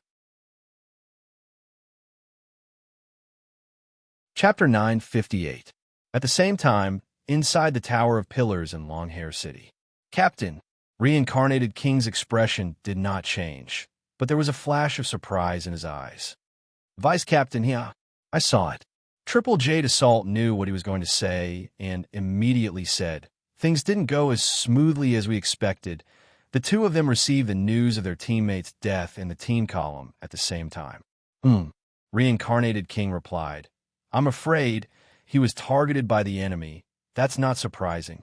Triple Jade Assault lowered his voice and said softly, Shui Shi's marksmanship is very high, but in comparison, he's lacking in other areas. In a team battle, marksmanship players are the enemy's priority target. Furthermore, he was working with the two NPCs. It's not surprising that he was killed. Yes, He-Man and Dudu Mo can't provide him with good support like we can, relying on Reincarnated King to cover for him. Reincarnated King shook his head and then raised his voice to change the topic. But the two long-hair Sky official's ability is unquestionable. According to my estimation, any one of them should be able to take down the other three Underworld frontline members, except Feng Bujue. He analyzed confidently. After all, from the video of the competition, Underworld frontline mainly relied on the powerful summoned creature to win. Because of that, their statistics in the preliminaries were very good, and that's how they got a high ranking in the top 10. He paused, but in essence, the only top player in this team is probably Feng Bujue, and that Wang Tanji can only be considered a second-rate player. If my calculation is not wrong, even though Shui Shi has sacrificed himself at this moment, Underworld Frontline must have paid a heavy price as well, and there is a high chance that they have summoned the god of Blood Corpse under pressure, Humph. If they don't use their trump card, they might be killed by the two NPCs and Shui Shi. If they use their summoned creature, when they encounter the two of us and the other long-hair Sky official. Triple Jade Assault did not finish his sentence, but he forced a smile on his face. Reborn as a king also nodded. He tried his best to put on an unfathomable expression as if his scheme had succeeded. Although the two of them were very satisfied with this self-confident show of strategizing, in the eyes of the audience watching the match, these two fellows' behavior was extremely shameful. Because while they were talking, something bad had happened to the zombie blade team in the middle of the canyon. He actually died in an instant. He-Man looked at the corpses behind him and felt a lingering fear. Dudu Mo's reaction was similar to his. He looked at Ruo Yu as if he was looking at a monster and muttered, I didn't expect there would be such a strong person among the Earthlings. As for the transmigrated king, he had a constipated expression on his face. The feeling of having one's emotions and terror points suppressed by the drug and being agitated due to extreme nervousness was very uncomfortable. Now, I can still give you two choices. When Ruo Yu said that, she had just finished unleashing Tianmen 4-step slash. With the power of Xian Yuan's sword and the 7th level of Bright Jade skill, she was able to kill all the soldiers on the opposite side in one hit. 1. Go back and hand over the other two Earthlings who are hiding on your side to us, dead or alive. Obviously, she already knew about the situation of the second zombie blade team. 2. Or die. Humph. Woman, who do you think you're talking to? Hearing that, He-Man cackled, and a burst of combat energy exploded from his giant body. If I go back like this, how can I still have the face to stay in the city? Wait. At this time, Tutu Mo suddenly stood in front of He-Man and said to Vayu, Miss, the conflict between you Earthlings has nothing to do with us. As he said that, he consciously glanced at the transmigrated king. In my opinion, why don't we make a deal? When the transmigrated king heard that, he immediately stared at Tutu Mo with a cautious gaze and quickly retreated a few meters, putting some distance between him and the NPC. Our target is only the village in front of us. Tutu Mo did not pay much attention to the transmigrated king's action. He only looked at Ruo Yu and continued the conversation. We're not partners with those guys called San Yu and Rebirth. He spread his hands and said, So, between you and us, there is no reason for us to fight. Hey, Tutu Mo, you. This time, even He-Man turned to glare at the Sea Lu star. As a Sky official, you are afraid of the enemy's power and chose to negotiate. Don't you feel ashamed? Idiot. Tutu Mo roared at He-Man. We have been used by those Earthlings. Can't you see it? What? He-Man was stunned. After a few seconds, he suddenly understood and turned to look at the transmigrated king. I understand now. You bunch of bastards. That's enough. Tutu Mo stopped him and took half a step forward. He continued to speak to Ruoyu. Miss, I have a suggestion. He paused for half a second and continued. As long as you and your partners are willing to hand over the village, then we will fully cooperate with you to kill this transmigrated king guy and his other two partners. You beat. Before Tutu Mo finished speaking, the transmigrated king could not help but curse. Tutu Mo ignored this guy and continued to negotiate with Ruoyu. How about it? Everyone will take what they need. After that, we will go our separate ways and mind our own business. Then, he raised his hand and gestured to the pile of corpses behind him. Oh, as for the deaths of these guys, you don't have to worry about it at all. There are as many of them as you want. It had to be said that this NPC named Tutu-Mo had a very high AI. Although his human, rabbit, character was not very good in this apocalyptic environment, his actions were beyond reproach. If Feng Bujue was here, perhaps he would have reached an agreement with the other party. Unfortunately, but however, I see. Ruoyu looked at the other party, and a trace of disgust flashed across her cold eyes. I've changed my mind. On her sword, a surge of sword energy surged. An aura of an impending storm caused the surrounding air to become heavy. The three of you stay here. Chapter 959. Just as Ruoyu was about to go on a killing spree, on the other side, inside a tunnel under Canyon Village. Brother Ju, is it really a good idea for us to split up? Sister Yu and Xiaoling will be fine, right? Wang Tanji asked with concern as he followed behind Feng Bujue. Why don't you worry about the people from Zombie Blade instead? Feng Bujue answered without turning his head. Ruoyu and Xiaoling are already very strong, and with the help of the blood zombie god. He shook his head and sighed with sympathy. Sigh.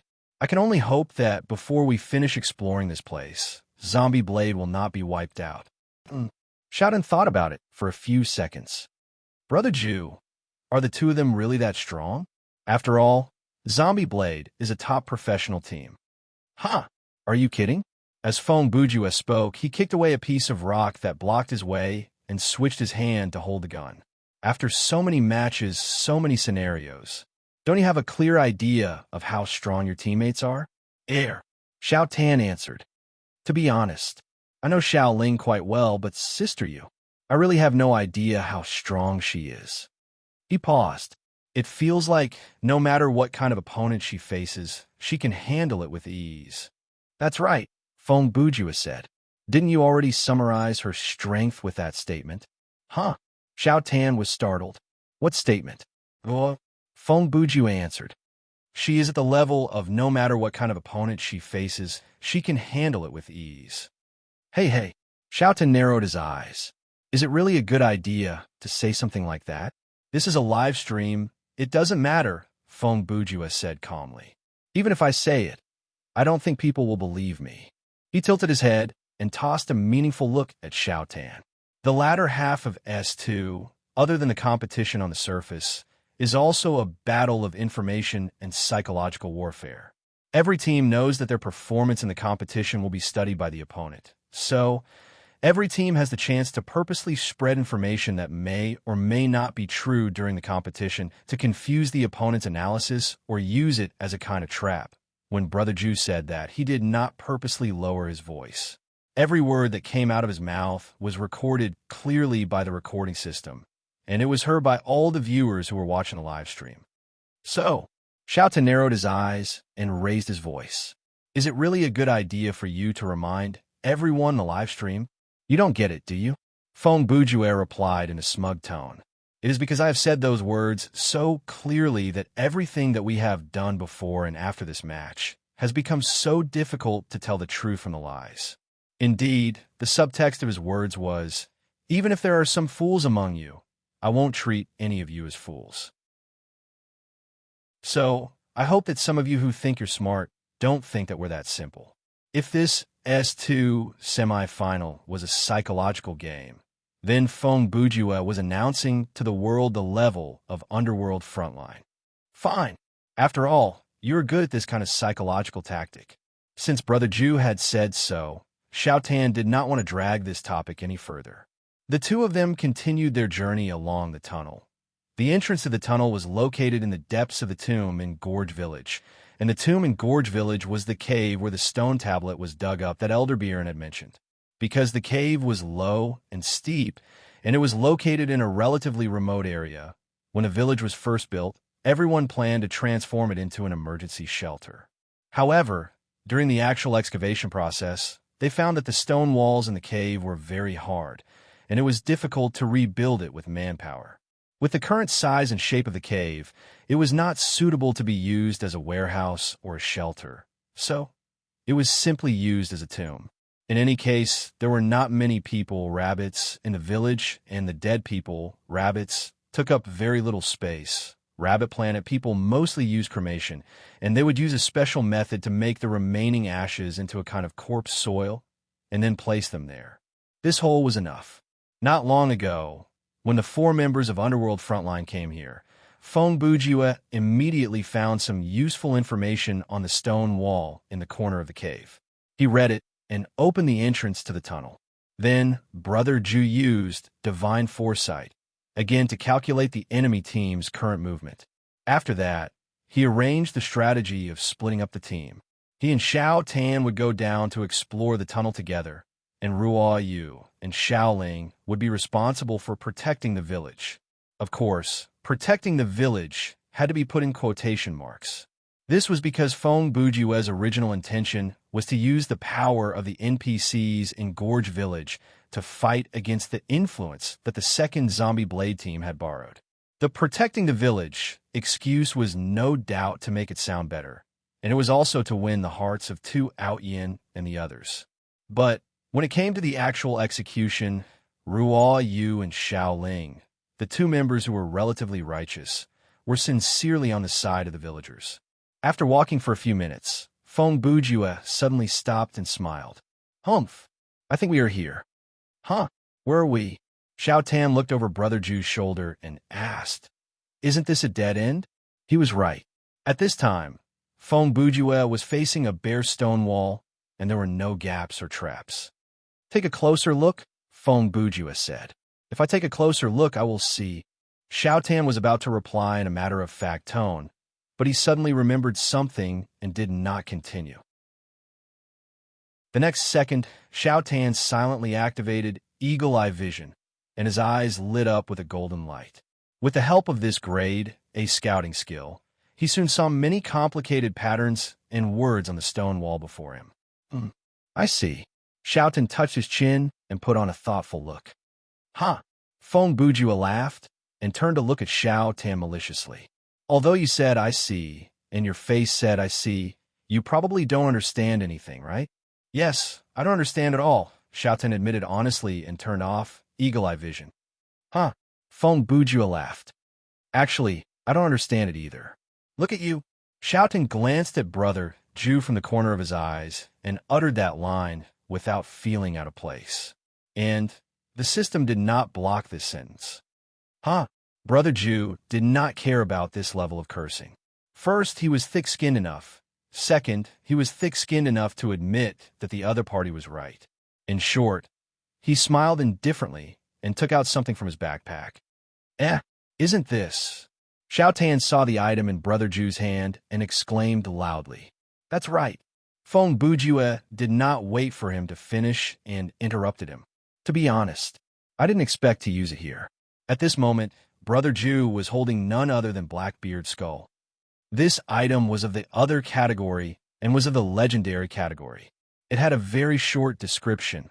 Open Blackbeard's treasure. Hey, I thought you didn't understand it? Xiao Tan immediately asked. I don't understand the message conveyed by these patterns and words. Fong Bujue lowered his voice and whispered into Xiao Tan's ear, but I can understand the code. Oh, Xiao Tan nodded. He understood what Brother Ju meant. Even if he could not use knowledge to decipher the message, he could use data perspective to decipher it. Okay, let's not waste any more time. 2 seconds later, Fong Bujue turned around and held the skull in his hand. This is a legendary item. We'd better hurry. If Ruo Yu and the rest manage to kill all of Zombie Blade's members in a few moves and we're not done with the loot, then we'll suffer a great loss. Before his voice had died away, he had already raised the skull high and extended it a few inches towards the stone wall. Immediately afterward, a buzzing sound of runes surging came from the stone wall. At the same time, the stone dust that was sealed on the surface of the stone wall dispersed and covered Brother Jew and Xiao Tan's faces. Screech. When the two were still choking on the dust, there was another sharp sound, and then a golden light shot out from the stone wall, blinding the two of them. What the F***CK? Cough! Cough! Don't tell me I've triggered some trap? Xiao Tan choked on the dust and coughed nonstop. He could not even speak clearly. Feng Bujue did not answer him because, in less than 1 second after Xiao Tan asked that question, the two of them were transported. At that moment, Feng Bujue and Wang Tanji, the two players, disappeared from the livestream. The viewers who chose to follow them from the third-person perspective were forced to observe the other players, and the livestream did not record where the two players went after that. This time, are we humans from Earth? When Brother Jew and Xiao Tan opened their eyes again, that was what they heard. At that moment, the two players were standing on the deck of a pirate ship. It was a large, complicated ship with multiple masts. She had a black hull and black sails. Nailed human bones could be seen everywhere on the hull, and dark blood stains could be seen on the sails. She was majestic and beautiful, like a giant beast galloping on the sea.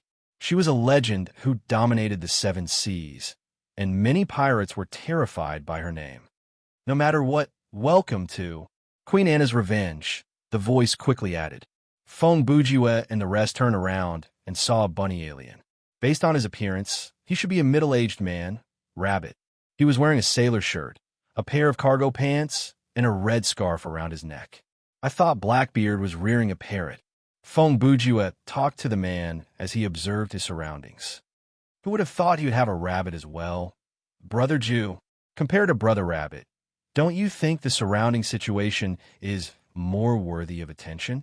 Xiao Tan was also looking around, but he was more curious. In short, the two of them found out almost at the same time that the ship under their feet was not in the water at all. At this moment, the two players were in a very large cave with complicated terrain.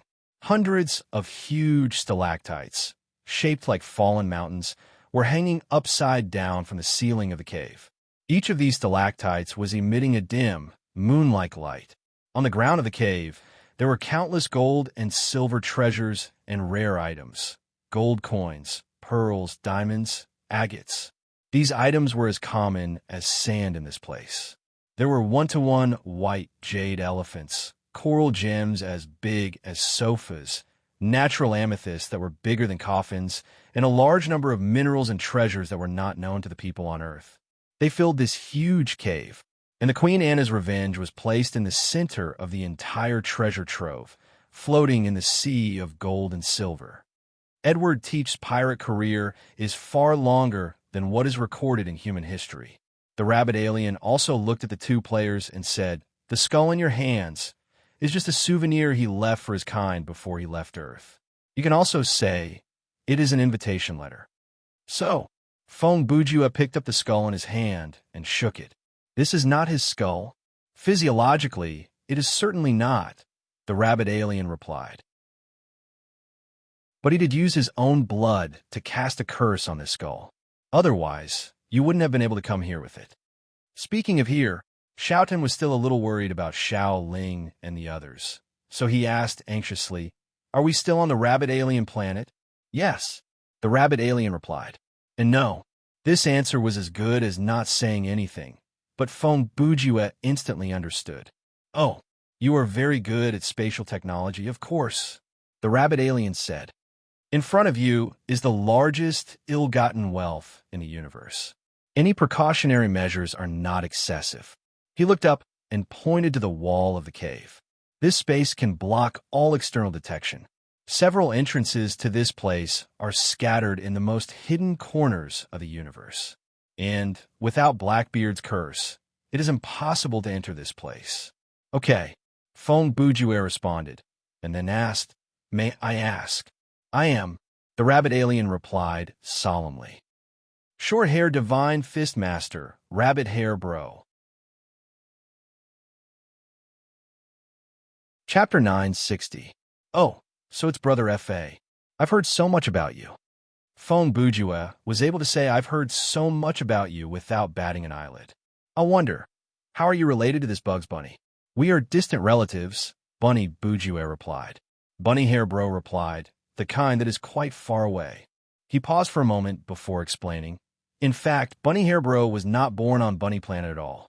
His relationship with our family has always been quite distant. At this point, he acted like he was reminiscing about something. I hear he joined a strange group of Earthlings after he graduated from high school. The leaders are called Ahua and Ana. A few years ago, I heard he and my big cousin Ravid caused a ruckus at the Court of Truth. He laughed. Haha. In any case, I am not that close to him. Due to the similarity in our names, we are often mistaken as close relatives, but in reality, that is just a coincidence of naming. This setting sure is. After Xiao Tan heard that, he narrowed his eyes and mumbled. Due to the many things to complain about, he did not know where to start. Oh, Brother F.A., your family sure is full of bunnies. Feng Bujua accepted the setting rather calmly. He did not forget to flatter the man before adding, By the way, let us introduce ourselves. He paused for half a second before continuing. As you can see, both of us are Earthlings. My name is Feng Bujua, and he is my partner, Wang Tanji. This time what? Brother Ju was only halfway through when Bunny Bujua gasped and interrupted him. You are Feng Bujua? He widened his eyes and took several steps forward with excitement. He opened his arms and mimicked the action of holding a watermelon. You are that, Feng Bujua? Air. Since Brother F.A. had been in a relatively calm state before this sudden and shocking reaction startled Brother Ju. I think so. Oh, nice to meet you. This time, it was Bunny Hair Bro's turn to speak to Feng Bujua in a very respectful and worshipful tone. I knew it. The person who could find this treasure is no ordinary person. I never thought. He quickly walked to Brother Ju, held Brother Ju's hands, and shook them up and down a few times. Brother F.A., you're too kind. It's just a false reputation. False reputation. Feng Bujua roughly guessed the situation after a few seconds of thinking. This was the main universe, and Feng Bujua had interacted with a lot of unique data, so it was not strange that these higher-level NPCs had heard his name. No. You're too modest. Bunny Hair Bro shook his head. But for those who have been in this world, who hasn't heard of your name? You are the man who punched the Court of Truth, kicked the Master of Time, explored the Monster Kingdom 7 times, played the Phantom Demon Church 3 times, swept the Devil's Island, broke into the Golden Foundation bravely, scared the Count of Script to the point that he pissed himself, and knocked down the Dienli King. Your deeds are like a legend in the circle of galactic pirates. No, I should say in the Chaos faction of the main universe. For some reason, Xiao Tan chimed in from the side. How come after hearing this description, I don't feel anything out of place? Fine. Feng Bujua held his forehead and shook his head. He sighed. Then I'll just admit it. Look at me. I've been talking to myself. Bunny Hair Bro seemed to remember something as he looked at Brother Ju and Xiao Tan eagerly. I almost forgot. His eyes looked to the side. The two of you are here for Blackbeard's treasure, right? I can't say that I came here specially. Feng Bujua replied. We just happened to find a hidden underground tunnel on Bunny Planet, so we want to come down to investigate. When we reached the end, we realized it was the entrance to the treasure. As expected of Mr. Feng, you managed to find a place that many people can't even find. Bunny Hair Bro nodded. But since you're here, we still have to follow the rules set by Captain Blackbeard. What rules? Feng Bujua asked. It's very simple. Bunny Hair Bro said, as long as one of you can survive 10 moves from me, then you can take the 3 items from this treasure. So, Brother Hair, you're Blackbeard's treasure keeper? Feng Bujua asked with a smile. You could say that. Bunny Hair Bro replied. Blackbeard helped me a lot when he was alive, so before he died, I promise to guard his treasure for 300 years. Within these 300 years, I'll give any living being that enters this place through an item with Blackbeard's cursed brand a chance to challenge me. Those that succeed in the challenge can take any 3 treasures away after leaving behind the item with the cursed brand. On the other hand, those that are unable to endure my 10 moves. As he spoke up to here, his gaze changed slightly as he looked at the deck beneath his feet. Their corpses will become a part of this ship. Oh, is there such a rule? Feng Bujua mumbled. Then can I ask, if many people come in at once, like 100 people, what will you do? The rules are the same. Bunny Hair Bro said. It doesn't matter how many people come in at once. The important thing is how many cursed items they have. One cursed item can only challenge me once. If there are 100 people, I'll let them choose the strongest to challenge me. No, Brother Hare, you've misunderstood Brother Jew's meaning. Xiao Tan interrupted. Brother Jew's meaning is, what if the 100 people ignore the challenge and attack you together? Oh, that kind of situation. Bunny Hair Bro started to laugh. It has happened before, but the number of people is usually less than 100. The most I remember was 15 people, and there were a few times when 3 to 5 people thought they could defeat me. Ha! Xiao Tan wanted to ask him another question. What happened? But he saw that Bunny Hair Bro was still alive and laughing happily when he talked about these things, so he didn't ask. Looks like, Brother Hair Bro, you're really strong. You're too kind. Bunny Hair Bro laughed. It's just that those visitors were too weak. If it was someone like the 4 pillars of divinity who came here, I would have no choice but to give up the treasure. After all, I'm still young. It's not worth it to lose my life here. Feng Buju asked again. I wonder if Brother Hair Bro can answer a few more questions. He wanted to gather more information before he made his move. First, so far, has anyone successfully taken the treasure from here? Secondly, how many years do you have left to guard the treasure? Other than that, when the 300 years are up, what are you going to do with the treasure? The people who came here before asked these questions as well. Bunny Hair Bro laughed. Blackbeard also told me. I can answer them. There's nothing inconvenient about it. He paused for 2 seconds and continued. First, there are definitely people who have taken the treasure, but not many. Second, I still have 86 years, 9 months, and 4 days left to guard the treasure. He stroked his ear. Oh, right. This date is calculated according to Earth time, because Blackbeard was born on Earth. After he added this sentence, he continued. Thirdly, I don't have to worry about this. When the 300 years are up, Blackbeard will return to this Queen Anna's revenge, and the treasure. He will take over. Hey, Brother Hare. Xiao Tan was confused. Didn't you just say that Blackbeard is dead? He scratched his head. Dying does mean dying in your language, right? Yes, he is dead. Bunny Hair Bro shrugged and said in a matter-of-fact tone, but death, for a pirate, it might not be the end of everything. Feng Bujua laughed. I get it now. As he spoke, he passed the Blackbeard skull to Bunny Hair Bro and continued. Oh, right. Can we just leave this thing here without challenging you and leave this place? Of course, Bunny Hair Bro said. I'm just guarding the treasure, not luring the treasure hunters. Xiao Tan heard that and turned to look at Feng Bujua. Brother Bujua, this is a legendary deal. Are you really going to leave? His reaction was normal because for players like them, this kind of challenge was a waste of time. Even if they failed, the worst that could happen was that they would be chased out of the scenario by this NPC. Actually, Mr. Feng, even if you choose not to challenge me, I won't be surprised. After Bunny Hair Bro heard this, he didn't show much surprise. With your strength, don't talk about taking 10 blows from me. Even if you defeat me and steal the entire treasure, it isn't impossible. If you don't want to challenge me, then there's an 80% chance that you think the treasure here is too weak. Who said we're leaving?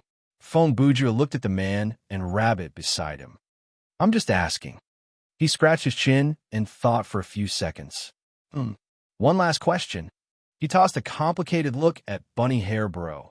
If we take your relative rabbit's combat power as 10, then what is yours? About that, I haven't seen him for many years already, so I have no idea what his current combat power is. Bunny Hair Bro scratched his chin and pretended to be deep in thought. I'll give you an estimate, in case you think I'm pretending to be weak. He raised 3 fingers. 30. Oh. Feng Bujue nodded with an icy expression. How is it, Brother Ju? Xiao Tan looked at Brother Ju with anticipation. Can you handle this? Of course I can. Feng Bujue lowered his voice to whisper to Xiao Tan. From the moment I saw him, I knew how powerful he is. My last question is to test whether he's honest or not. Then, the conclusion is, Xiao Tan asked, this is an honest man, or rather, an honest rabbit. Feng Bujue replied, the information he told us should be true, and the attitude he showed was also very genuine. Of course, this is because he is indeed very powerful. Oh, then you have to be careful. Xiao Tan continued. What should I be careful of? Feng Bujue raised his eyebrows and smiled maliciously. Before he could finish his sentence, Wang Tanji felt a chill run from the soles of his feet to the top of his head. He immediately shouted, Hey, hey, hey, hey. No need to hey. Brother Ju laughed. That's what I meant. As he spoke, he turned to look at Bunny Hair Bro and continued, Bro F.A., thank you for telling us so much. Next, it's up to my friend here to learn from you. On the other hand, at the entrance of the village in the middle of the gorge. Ugh. After a short fight, Duduemo fell into a pool of blood and left his last words. Don't be so smug. I'm the weakest of the 6 heavenly officials. My brothers will avenge me. Wait, look up. After a strong sense of déjà vu, his life came to an end. It was only at this moment that He-Man and Transmigrated King truly felt the severity of the situation. This woman, He-Man's hair was drenched in sweat. The death of his friend made him feel an emotion that he had not felt for many years, fear. What did she do just now? Am I seeing things? Or is her movement faster than my eyes? To be honest, He-Man's dynamic vision was not weak. Unless Ruoyu used her soul's eye, he could still catch her movements. However, when Ruoyu killed Duduemo, she used Butterfly Spirit Shadow. Due to the effect of the skill, He-Man could only see an afterimage in his vision. You've got to be kidding me. The other participant, who had transmigrated into King, was truly shocked. After all, he was a player with a level S fighting mastery, but he had failed to catch Ruoyu's movement clearly. No matter how I look at it, this female assassin's ability is not weaker than Zen Dream and Flashes of Sword. He cursed internally. Is this a F***King casual player? She must be cheating. Even though the new medicine used by players like Zombie Blade could suppress emotions and increase reaction speed, which was more effective than the original medicine, Time Travel King was still shocked by Ruoyu's power. He even felt despair. At that moment, Time Travel King's mind was no longer focused on strategy, and he had lost his will to fight. To put it simply, all he could think of was, is this game even playable? Chapter 961. Amidst his shock and anger, He-Man roared angrily, his battle energy burning. When a person, rabbit, was forced into a desperate situation, the first person to ask for help was usually the strength that they relied on the most. Appearance, wisdom, luck, faith, everyone had something that they believed in. And the thing that He-Man was best at and trusted the most was undoubtedly violence. Long-haired crane wing slash. After a loud roar, the ultimate move was activated. As a boss-level NPC, He-Man's moves were not to be underestimated. Regardless of speed, power, or the technique, they were all at the level of S-level skills. Ruoyu was not careless at all. She immediately used extreme efficiency and raised her physical skills to the highest level. Together with the prediction of preemptive perception, she activated the special effect of the 4th level of the Bright Jade skill, riding the wind and treading waves, moving into shadows. In close combat, the best way to dodge was not to get as far away from the enemy's attack as possible. Instead, it was to use the smallest movement to nullify the enemy's attack and adjust oneself to a position that could deal with the enemy's next move in the shortest amount of time. The purpose of this was to emphasize the three words, speed, dexterity, and dexterity. And Ruo Yu's dodging at this moment was almost to the extreme of this concept. Compared to Feng Bujue's weird dodging posture, Ruo Yu's movements were extremely relaxed and could even be said to be elegant from the perspective of others. She just used a speed that was not considered fast to move half a step, but from He-Man's point of view, this half a step was like an insurmountable moat. It was this half a step that extinguished He-Man's fighting spirit in an instant. It was this half a step that made He-Man fall into despair before he used up all his moves. It was this half a step that made He-Man think that being killed by such an expert might be a kind of luck, a kind of honor. Hiss! After dodging, what followed was a backhand slash. The blade of the sword was like a gentle breeze that brushed past He-Man's neck. Then, the blood that spurted out made a rustling sound like the wind blowing on wheat ears. This slash was too fast. It was so fast that the victim could not feel pain. It was so fast that the dead could not experience death. This was a kind of mercy, but also a kind of cruelty. Sha. Blood was still flowing in the air. The sword, however, was already sheathed. In this wordless scene, countless thoughts flashed through the mind of the dying man, Rabbit. He still had regrets and remorse. When he looked back on his life, he realized that he couldn't hold his chest high and say that he had no regrets. Through plundering and enslaving, he obtained his status by abusing and killing the weak. Nothing could be filled. Instead, it made his life even more empty and detestable. In the end, the only thing he was proud of, his pride as a striker, had turned into tears in his regret and fell to the ground. Poof! With a soft thud, one of the 6 heavenly officials of long hair, the ruling Fate Star Lord, collapsed onto the sand. There were no last words, no struggle. Its huge body only kicked up some sand and dust in the end. Dark red blood slowly stained the desert beneath its body. Damn it! Seeing this scene, Transmigration King, who had already lost his will to fight, immediately cursed in his mind and turned around to run. At this moment, he used all the potential in his body and used all his strength to run at a speed far faster than the top speed of a motorcycle. He ran in the direction of the fortress, although he also knew that the chances of successfully escaping were very slim. It was better than staying and fighting the opponent in front of him. Oomph! Looking at the other person's back, Ruo Yu snorted and ignored him. She just calmly turned around and walked back to the village.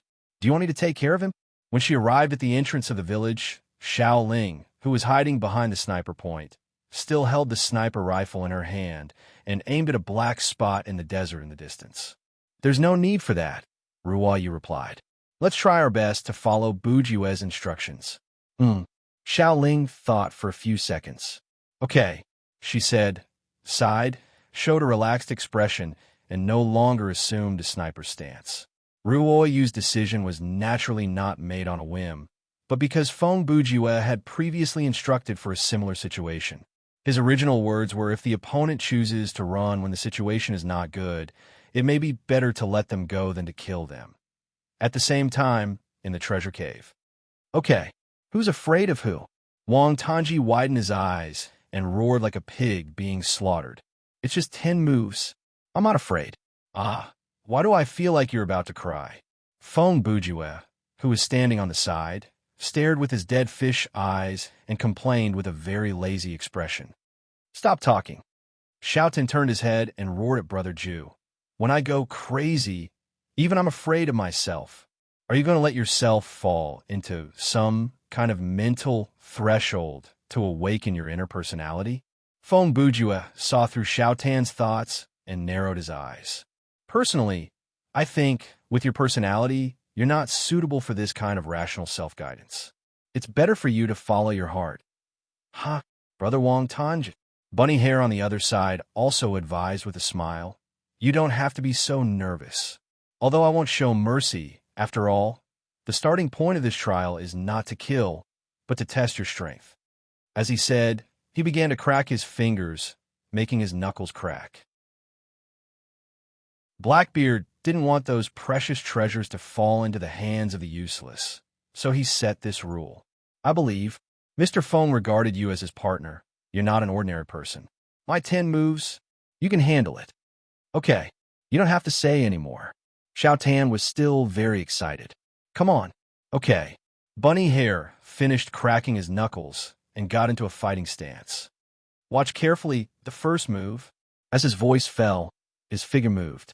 The Bunny Hare Star's fists instantly turned from 2 to 10, and from 10 to 100.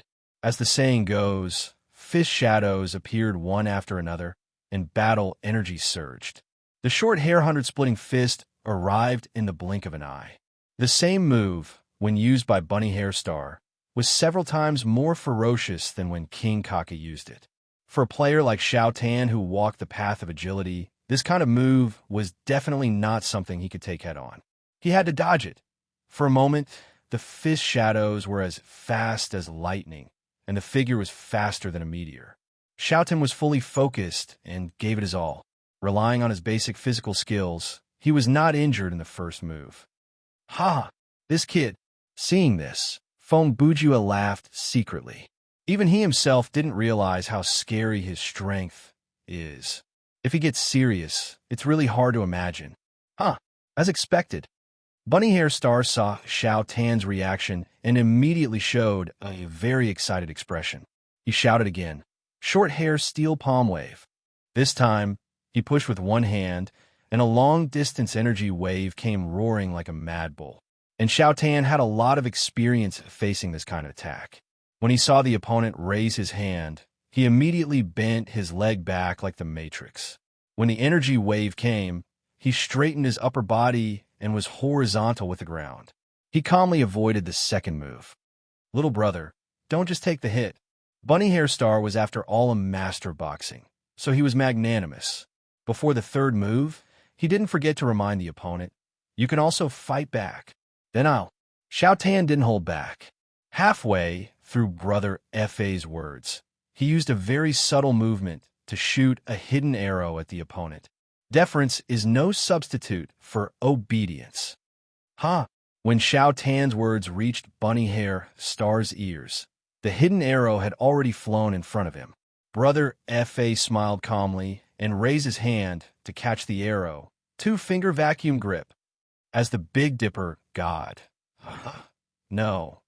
As one of the defensive techniques of the short-hair divine fist, the principle of the two-finger vacuum grip was to use two fingers to accurately catch a flying knife or arrow that was flying towards one's self at high speed. Then, by twisting one's wrist, one could make the flying object turn 180 degrees and shoot towards the user along its original trajectory.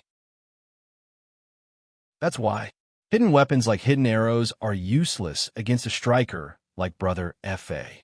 If it was a normal person who used this to attack him, it would only be suicide.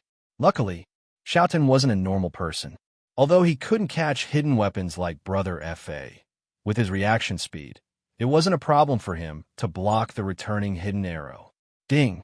Along with a crisp sound, Xiao Tan's edge of assassin popped out from his wrist. The hidden blade on the same equipment, Altair's touch, blocked the hidden arrow just like that. That's the third move. That's right. Bro. Bunny Hare Star laughed. As long as you can force me to use a defensive move, you can reduce the number of times I use an offensive move. Then you better be careful. Xiao Tan's expression chilled. He dashed to his opponent's side and used both the military knife, charged tri-edge army knife, and the blade, Cat's Wrath, to aim at Brother F.A.'s ribs. I will.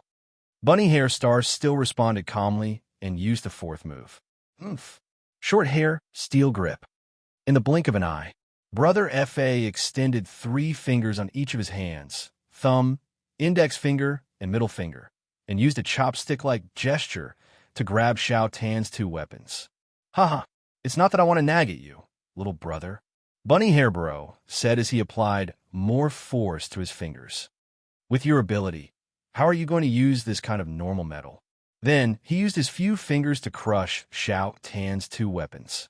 Hey, this time, Xiao Tan really wanted to cry. These 2 were excellent quality weapons, but they were broken by this NPC while he was talking. Brother F.A., that's too unkind. Why did you have to break my kung fu? Bunny Hare Star didn't let him finish his sentence. I already said it's just common metal. What's there to be sad about? He shouted loudly, threw away the metal fragments in his hand, and used another move. Take this. Short hair cross slash. Even though he shouted slash, he was actually using his fists. It was a continuous punch aimed at the torso. The frequency of this move wasn't high, and it didn't look fast, but the punch was more concentrated and dangerous than the 100-crack punch. Whoa, it's only the 5th move, and it's already this powerful. Feng Bujue watched from the side, and he couldn't help but worry for Xiao Tan. On the other hand, Xiao Tan quickly recovered from the shock of his 2 weapons being destroyed and reacted to the dangerous situation in front of him. At this distance and momentum, it's hard to dodge with pure physical skills. He thought quickly, and with his keen battle sense, he looked for a chance to turn the situation around, but it's not worth it to use Dance of Death here. Then, since he had to use a skill, he had to use something valuable. In the next second, Xiao Tan didn't retreat, but instead, he used Devil Bat Shadow to get behind his opponent. At the same time, he was also cautious. The moment he leaned forward, he activated the fragrant flowers have ended as a form of interference. Sure enough, when Brother Fa's fist landed on the afterimage, his movements and expression were obviously sluggish. Not bad. Bunny Hair Bro was really good. He almost instinctively guessed what Xiao Tan did. Wah. At this moment, Bunny Hair Bro let out his first Bruce Lee-style roar of the match and countered with a perfectly natural movement. He threw a kick behind him with his wide leg. Cross-head breaking fist. This time, even though he shouted punch, it was actually a kick. But the name wasn't important, as long as it was effective. But this attack didn't achieve the effect Brother Fa expected. This was because Xiao Tan had already guessed that his opponent had the ability to see through his movement and use a counterattack. Therefore, before the kick came, Xiao Tan had already prepared the titanium alloy Jinhua ham and was ready to take the hit. Then a bang sound was heard. His foot hit the shield, but it made a dull sound like a car colliding. F***ck me. After the collision, Wang Tanji's body tensed and his blood boiled. His hand that held the shield loosened involuntarily, and the titanium alloy Jinhua ham cracked and broke into 3 pieces after it fell to the ground. That won't do, bro. Bunny Hair Bro retracted his leg and landed on the ground. He jumped up and down as he said, "The ordinary iron you used in front of real Do Chi, it won't be able to withstand a single blow." When he said this, Xiao Tan was still retreating from the impact of the kick. He only managed to stabilize himself after Bunny Hair Bro finished speaking. You don't have to emphasize it to me again. I've already seen it. Ha ha. Feng Bujue laughed at Bunny Hair Bro's misfortune. Don't feel bad if the old doesn't go. The new won't come. Phew. Xiao Tan shook his head and sighed helplessly. At this point, there was nothing for him to feel bad about. It was like, if your phone broke one day, you would definitely feel depressed. But if your phone, camera, laptop, and other things were all broken on the same day, then when the last thing broke, you would be more calm anyway. Xiao Tan adjusted his expression and stared at Bunny Hair Bro. There are 4 more moves. Come at me.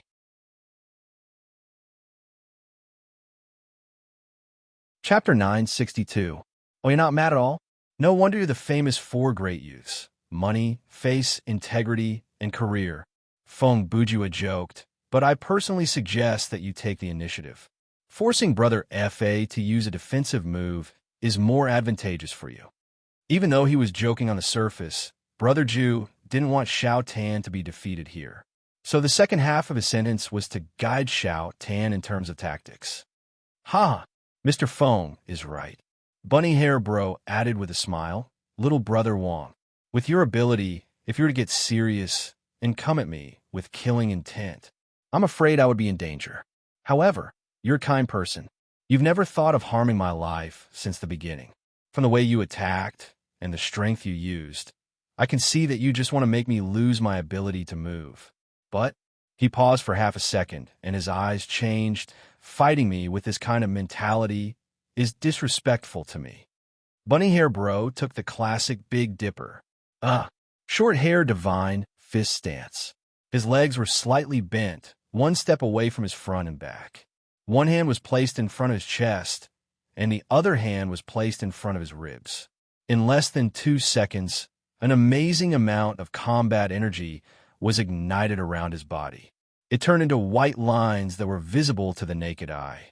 Oh, then, Bunny Hair Bro let out a long howl. The muscles on his body suddenly expanded, causing the short shirt on his upper body to explode. What the? His shirt burst open. Fong Bujua looked at Bunny Hair Bro's muscular body. Good body. What the hell are you praising me for? Xiaotan couldn't take it anymore.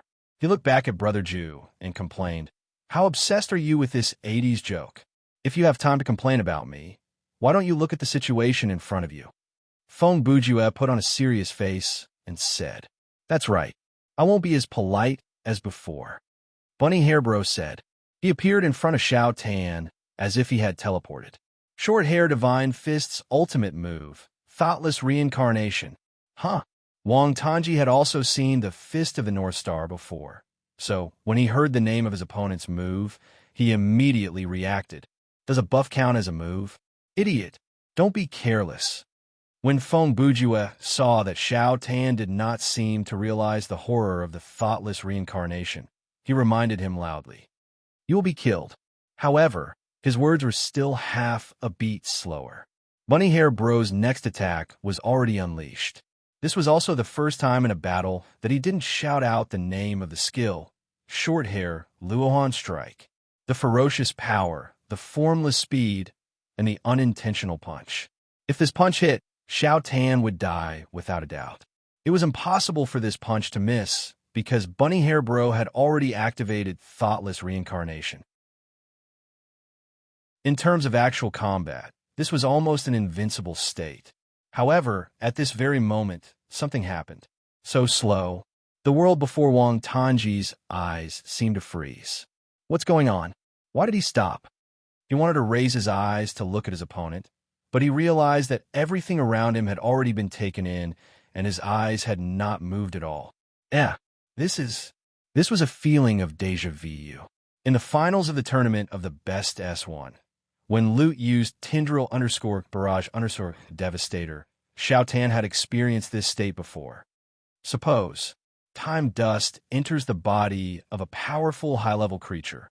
Usually there will be 2 reactions. First, the dust will be suppressed by the creature's own power and completely lose its effect. Second, the dust time stealing effect will be suppressed, but the time awakening effect will gradually be released. What Talium said at the Phantom Power Company gradually appeared in Xiaotan's mind. But it's almost gone. Xiaotan thought. I can feel the time sand that has seeped into my blood, the power that I have absorbed, or rather, the time, has almost been used up. He focused his senses again and said, This is no doubt the last bit of extra time, just like the few drops of residue under the yogurt box. The proof is at this moment, my body is also in a state where I can't move, only my mind is still functioning. Thinking of this, he could not help but sigh in his heart. Sigh. Looks like I'm going to die. Even if I have time to slowly think of a way to deal with this, it is already impossible for me to dodge this attack physically. He was right. When time reversed, even if he activated Dance of Death, it would be too late to dodge Brother Fa's punch. What is this feeling? Suddenly, Xiaotan felt something strange. What is this? When the power of the time sand gradually faded, something seemed to surge out from Xiaotan's consciousness, like a swimming pool that had finally been washed clean, suddenly started to fill with water. Bang! The punch arrived, the combat energy exploded, and a bloody mist rose. Sorry. Bunny Hair Bro turned back confidently and looked at Fong Bujua. Looks like your partner is still not mature enough. He shook his head and said with a look of regret, I am very serious here, but he is naive, using a pile of ordinary iron to deal with me. I understand. He deserves it. Fong Bujua replied coldly, but the second half of his sentence he changed the topic. But, Brother Fa, the battle is not over yet.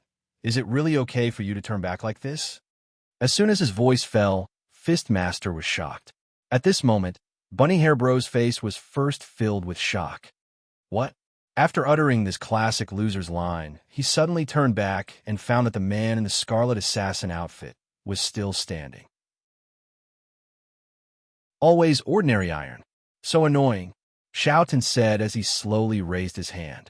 At this moment, a set of hidden blades appeared on his right wrist.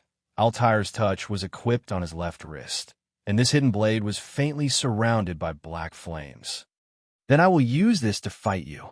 Name, type, sorcery weapon, rarity, excellent attack. Attribute, unknown, special effect 1. Flame devour.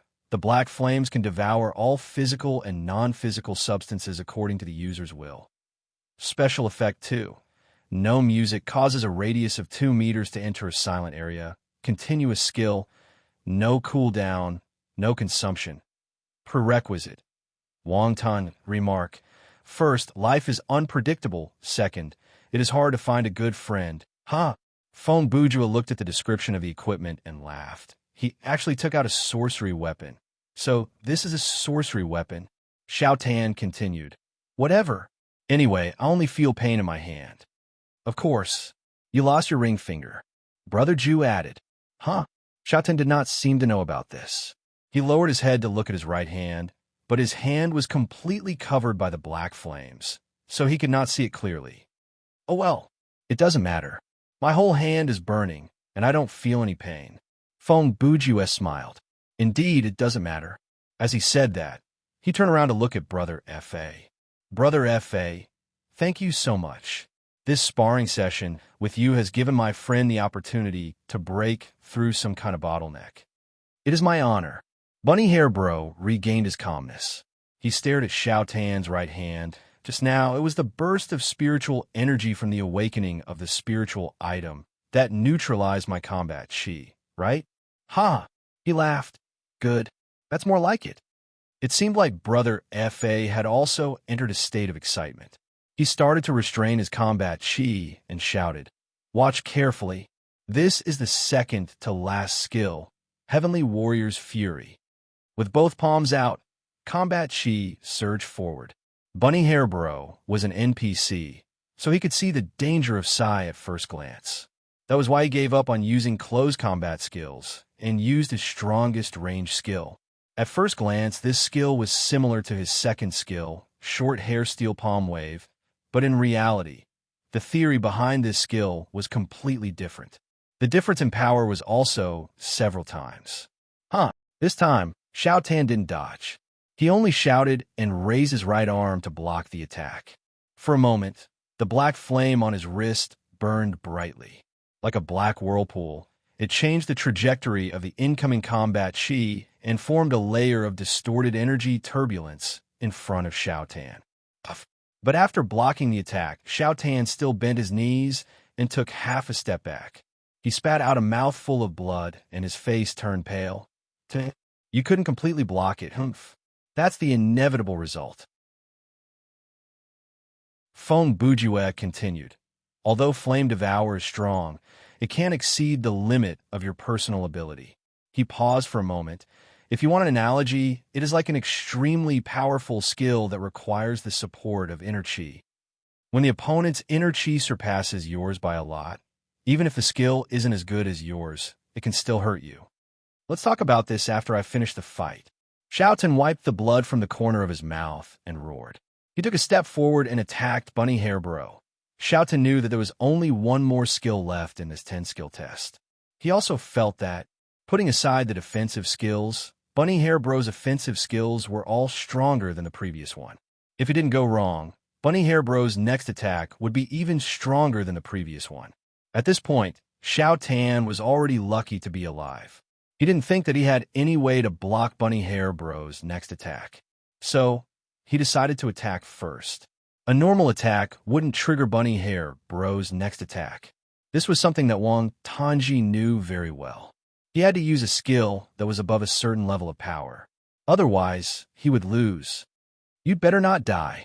Finally, in this battle, Xiao Tan used a skill that could be considered a killer move for the first time. Bone-pairing knife skill. Bone-pairing knife skill was already in Xiao Tan's skill bar during the matchless martial arts competition. This was a limited-time active skill. At the time, he still had 2,532 minutes left. In other words, it was about 42 hours. Of course, this was the in-game time, and it would only start when the player was in the scenario world. In the following days, Xiao Tan acquired a few more skills, and his skill bar was full. Therefore, he didn't bring this skill with him in every scenario. Therefore, the time limit for this skill still hadn't run out. Now, after a short consideration, he chose this grade A fighting skill to force Bunny Hair Bro to use his last attack. Feng Bujue, who was watching from the side, understood that this was the best choice that suited Xiao Tan's personality. Reverse Spinning Slash was too weak and Magic Beam Cannon was too strong. Only this bone-pairing knife skill could force Brother Fa to use his last attack without endangering the NPC's life. Chi Chi Chi. In the blink of an eye, Xiao Tan was already before Brother Fa. The pair of hidden blades danced in the wind. Following the sound of the blades cutting through the wind, the blades flashed and black flames splashed everywhere. The attack speed of this bone-pairing knife skill was shockingly fast. Brother Fa didn't react at all. He just stood where he was and took the hits. Several seconds later, Xiao Tan saw that Brother Fa's body was hit multiple times, and he didn't even try to evade. So he quickly stopped and jumped back. Hey, Brother Fa. This time, it was Xiao Tan who looked at the Bunny Hair Bro worriedly. Are you okay? Ha! Ha! Bunny Hair Bro laughed out loud. Little brother, looking at your outfit, you're an assassin, right? For some reason, he didn't answer Xiao Tan's question. Instead, he changed the topic. Yeah. Xiao Tan replied blankly. I advise you to change your profession. Bunny Hair Bro shook his head. For someone like you, it's a waste to play with weapons. As he spoke, he completely retracted his battle intent and snapped his fingers. Ha!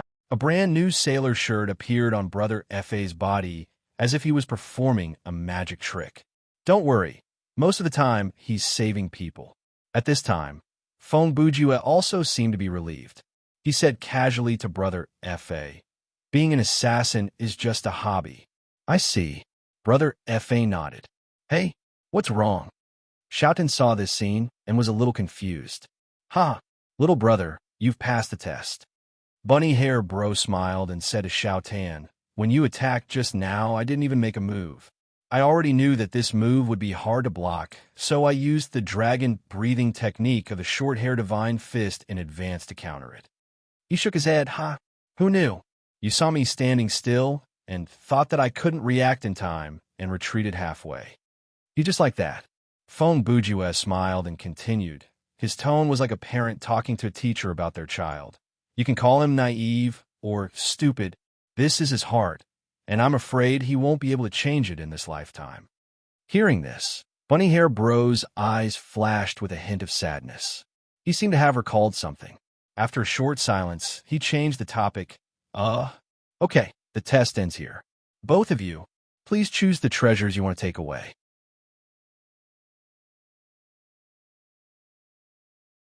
Chapter 963. What did you say? Almost an hour later, on the first floor of the Tower of Pillars in Longhair Fortress. How was that possible? After hearing the report from Transmigrated to be King, Triple Jade Assault could not believe his ears. It is true. Even though Transmigrated to be King could not make too many expressions, he still tried his best to use a confident tone to continue. Leaving aside the fact that the sniper who was hiding in the dark managed to take out the vice captain with one shot. Let's talk about that parting reign. Among all the female players I've met, only Su Huaishang can be compared to her. Even Dudu Mo and He Man could only take one hit from her. If I did not choose to retreat, I would not have been able to bring back this information. When Triple Jade Assault heard this, cold sweat started to drip down his forehead. If what you said is true, then that means we have greatly underestimated the power of the enemy team. Transmigrated to be King continued the captain's words in a serious tone. No, it should be not. This is my negligence as the military advisor. Now that things have come to this, there's no point in saying that. Saying you did not blame him for the assault. Let's think of a way to salvage the situation. He crossed his arms and lowered his head. The enemy only relied on the combat power of 2 people, and they made us lose the sniper in the team and 2 powerful NPC helpers. If that's the case, if the enemy had 4 people and Bloody Corpse God at the same time, then let them come. At this time, a strange voice suddenly came. The speaker was standing in the corner of the room, but the players did not seem to notice his presence. It was not until he said this that the 3 members of the second Zombie Blade team suddenly turned their heads and looked toward the source of the voice. "You are?" Triple Jade Assault looked at the person and asked tentatively. "Ha! You 3 are the Earthlings who killed Chi, right?" The rabbit alien was dressed in a green military uniform, with a red beret between his 2 long ears. He did not answer the question of Sonyu's attack, but said to himself, man, and mo. I heard it just now. It seems that they have encountered a strong enemy. Sir, could it be that you're also one of the 6 heavenly officials? Hearing how this person addressed the other 2 heavenly officials, Reincarnated King could guess what was going on. That's right. Only then did the other party take the opportunity to introduce himself. I am the Celestial Lord Extension Life of the 6 heavenly officials of long hair, Colonel. Colonel, Miyu Chong Raider asked suspiciously, "Is that your name or military rank?" "That's not important," the colonel replied. "A name is just a code. The most important thing is you have to let the world know what your code name means." The words and actions of the colonel revealed the unique presence of a new character, and that successfully intimidated the people from Zombie Blade. "So, Colonel, Reborn as a King thought for a few seconds before asking, "Today's matter, how do you plan to deal with it?" The colonel sneered. "Are you trying to encourage me to avenge my companions?" As he spoke, he laughed out loud. "Ha ha ha." Before he finished laughing, he had already moved and appeared in front of the players. He was as fast as the wind, but he did not make a sound. It was like he had teleported. The 3 from Zombie Blade were shocked by his action, and they instinctively took 2 steps back. At the end of the day, everything that happened today was caused by you aliens, wasn't it? After he stood still, the colonel glared at them and said, "You said something like, 'We know there's a rich village that has never been raided before,' and used the promise of keeping them as hostages as insurance. That was how you tricked He-Man and 22MO. He scoffed. "Humph. He-Man is arrogant and reckless, but 22MO is short-sighted and thinks he's smart. If there's one thing these 2 have in common, it is that they are both greedy and greedy. That is why they were tricked by you and were used by you." At this point, he had pretty much exposed all of Reborn as a king's tricks. When the 3 from Zombie Blade heard that, they broke out in cold sweat and went into alert mode. "What's wrong? Are you ready to fight me?" The colonel scanned the 3 with a chilling gaze. "Don't worry, I don't plan to kill you. If I wanted to, the 3 of you would be dead bodies by now." His words were not spoken without thinking. Before he took the initiative to speak, none of the 3 Jade attacks, Rebirth as King, and Transmigration as King had noticed his presence. If he had attacked at that time, it was very likely that he would have killed one of them in an instant. Then, "Colonel, what do you mean by telling us all this?" After a few seconds of deliberation, the 3 Jade Strong Assault replied in a neither servile nor overbearing manner. "I will be frank with you," the colonel replied. "First, I acknowledge your intelligence and power, so I hope you don't treat the remaining 4 long-hair 6 Sky officers as idiots."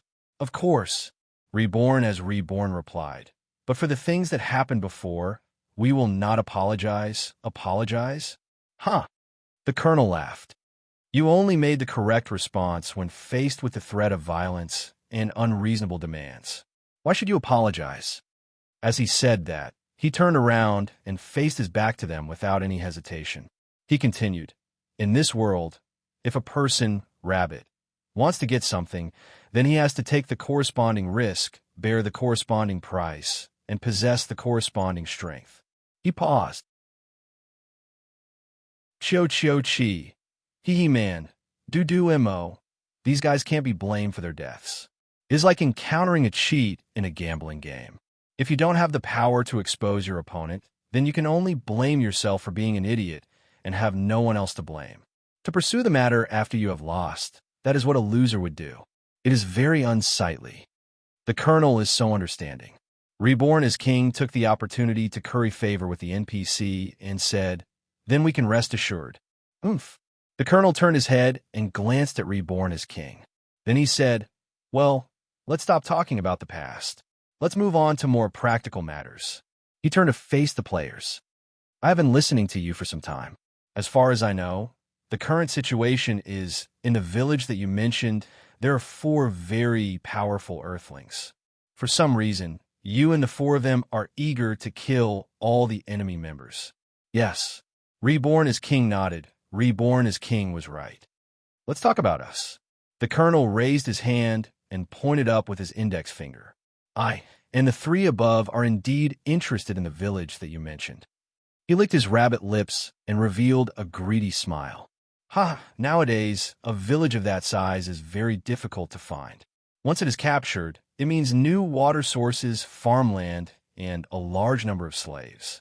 He continued in a deep voice. "So, I can also tell you bluntly that we are determined to get that village." "That's great. Both of us can cooperate." Reborn as king was very excited at this time, but there was still no change in expression on his face, and interrupted. "The 4 earthlings who are hostile to us are on the side of the villagers. As long as they are alive, they will not let you attack the village. In other words, although we have different goals, we have a common enemy." Reborn as king used a calmer tone to conclude his teammates' words. "I know. That's why I came to talk to you." The colonel replied, "To cooperate." At the same time, in the middle of the gorge outside the tomb. After jumping out of the dark cave, Xiao Tan saw Xiao Ling and Ruo Yu who were waiting for them at a glance. He immediately waved at them and shouted, "Hey, we're back. Look at your dog-like posture. You've gained a lot."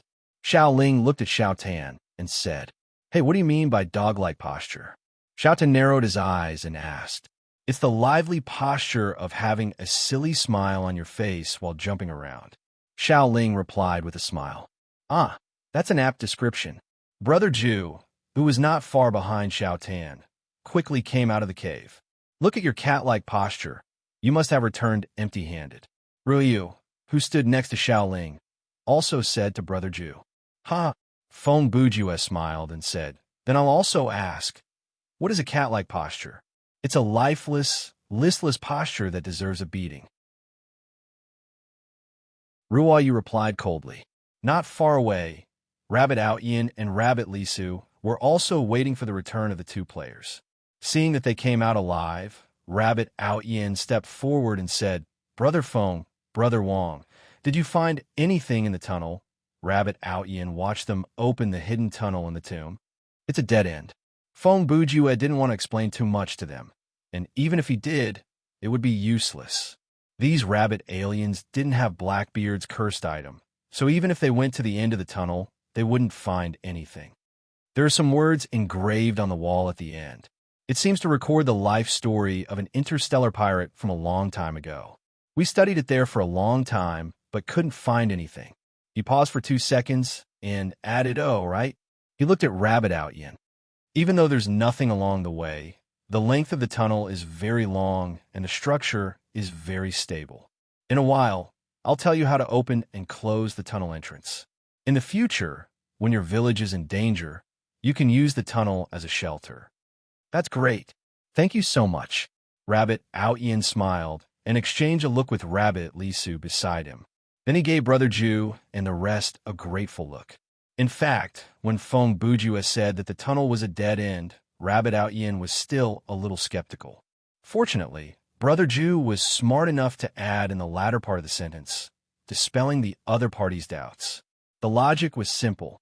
Since they were willing to tell them how to open the tunnel, it meant that they had nothing to hide. If they didn't believe it, they could go to the end of the tunnel and see for themselves. Long story short, after chatting for a while, they split up for the time being. The 4 from Underworld Frontline chose a quiet place to exchange information, while Rabbit Outyin and Rabbit Lisu ran off to deal with the aftermath. The 2 of them were busy rabbits. They were responsible for the daily production and defense work of the village. Elder Feng Bujue was basically a mascot. Today, there were so many motorcycles, construction materials, corpses, organic fertilizer, and clothes at the entrance of the village. The two of them had a lot of work to do. Also, the attack not long ago had made the villagers of Gorge Village very nervous. Since the people, rabbits, from Longhair Fortress had come once, it meant that the coordinates of the village had been exposed. Even though Ruo Yu and the rest had almost wiped out the enemy with their overwhelming power, it didn't mean that the thugs would give up on the village. Therefore, at that moment, the villagers were shrouded in a sense of uneasiness. Under such circumstances, Rabbit Outyin and Rabbit Lisu had a lot of work to do. Even though they themselves were under a lot of psychological pressure, they still had to lead and comfort those who were weaker. Because this was the path that they had chosen. In this doomsday, the strong would either become the predator or the protector. This was the choice that the strong had to face. Another hour passed, and in the desert between Longhair Fortress and Gorge Village, another motorbike unit appeared. In the dust cloud, there was a group of murderous thugs. Among them, there were 3 members from Zombie Blade's 2nd Division and 3 members from Longhair's 6 Sky Officers. The 3 of them were Life Extension Star, Colonel, Fortune Telling Star, SOSO, Adversity Crossing Star, Didaway. Obviously, the players from Zombie Blade had formed an alliance with the 6 Sky Officers from Longhair Mystical Fist. This time, they didn't underestimate the enemy. They had the same goal and charged toward Underworld Frontline. We should reach the entrance of the village in another 10 minutes. Transmigrating King, who was leading the way, was sitting in the front seat. He turned around and shouted at his teammates and the 3 NPCs, "Be careful of the enemy's sniper. This time, she might attack before we reach the entrance of the village. If we're not careful, we might lose our lives." Compared to the guy who uses a spear, I'd rather compete with that female swordsman you're talking about. The one who said this was also a huge man. Looking at his figure, he was actually a bit stronger than He-Man. Don't get it wrong. We're not here to spar with others. The one who answered him was an old rabbit. His body was thin and hunched, and he had a goatee under his mouth. If possible, I hope that Colonel can go in alone and kill them all. That will save a lot of trouble. Huh? The Colonel laughed and turned his head to reply. He was in the same vehicle as Sloppy, and he was in charge of driving. "Senior, you think too highly of me." Just as they were talking, suddenly one of the thugs at the front yelled, "Look, there are people in front." When that was said, the members of Zombie Blade and the 3 Sky Officers were shocked. They looked into the distance. He saw 2 figures standing in the desert in front of him.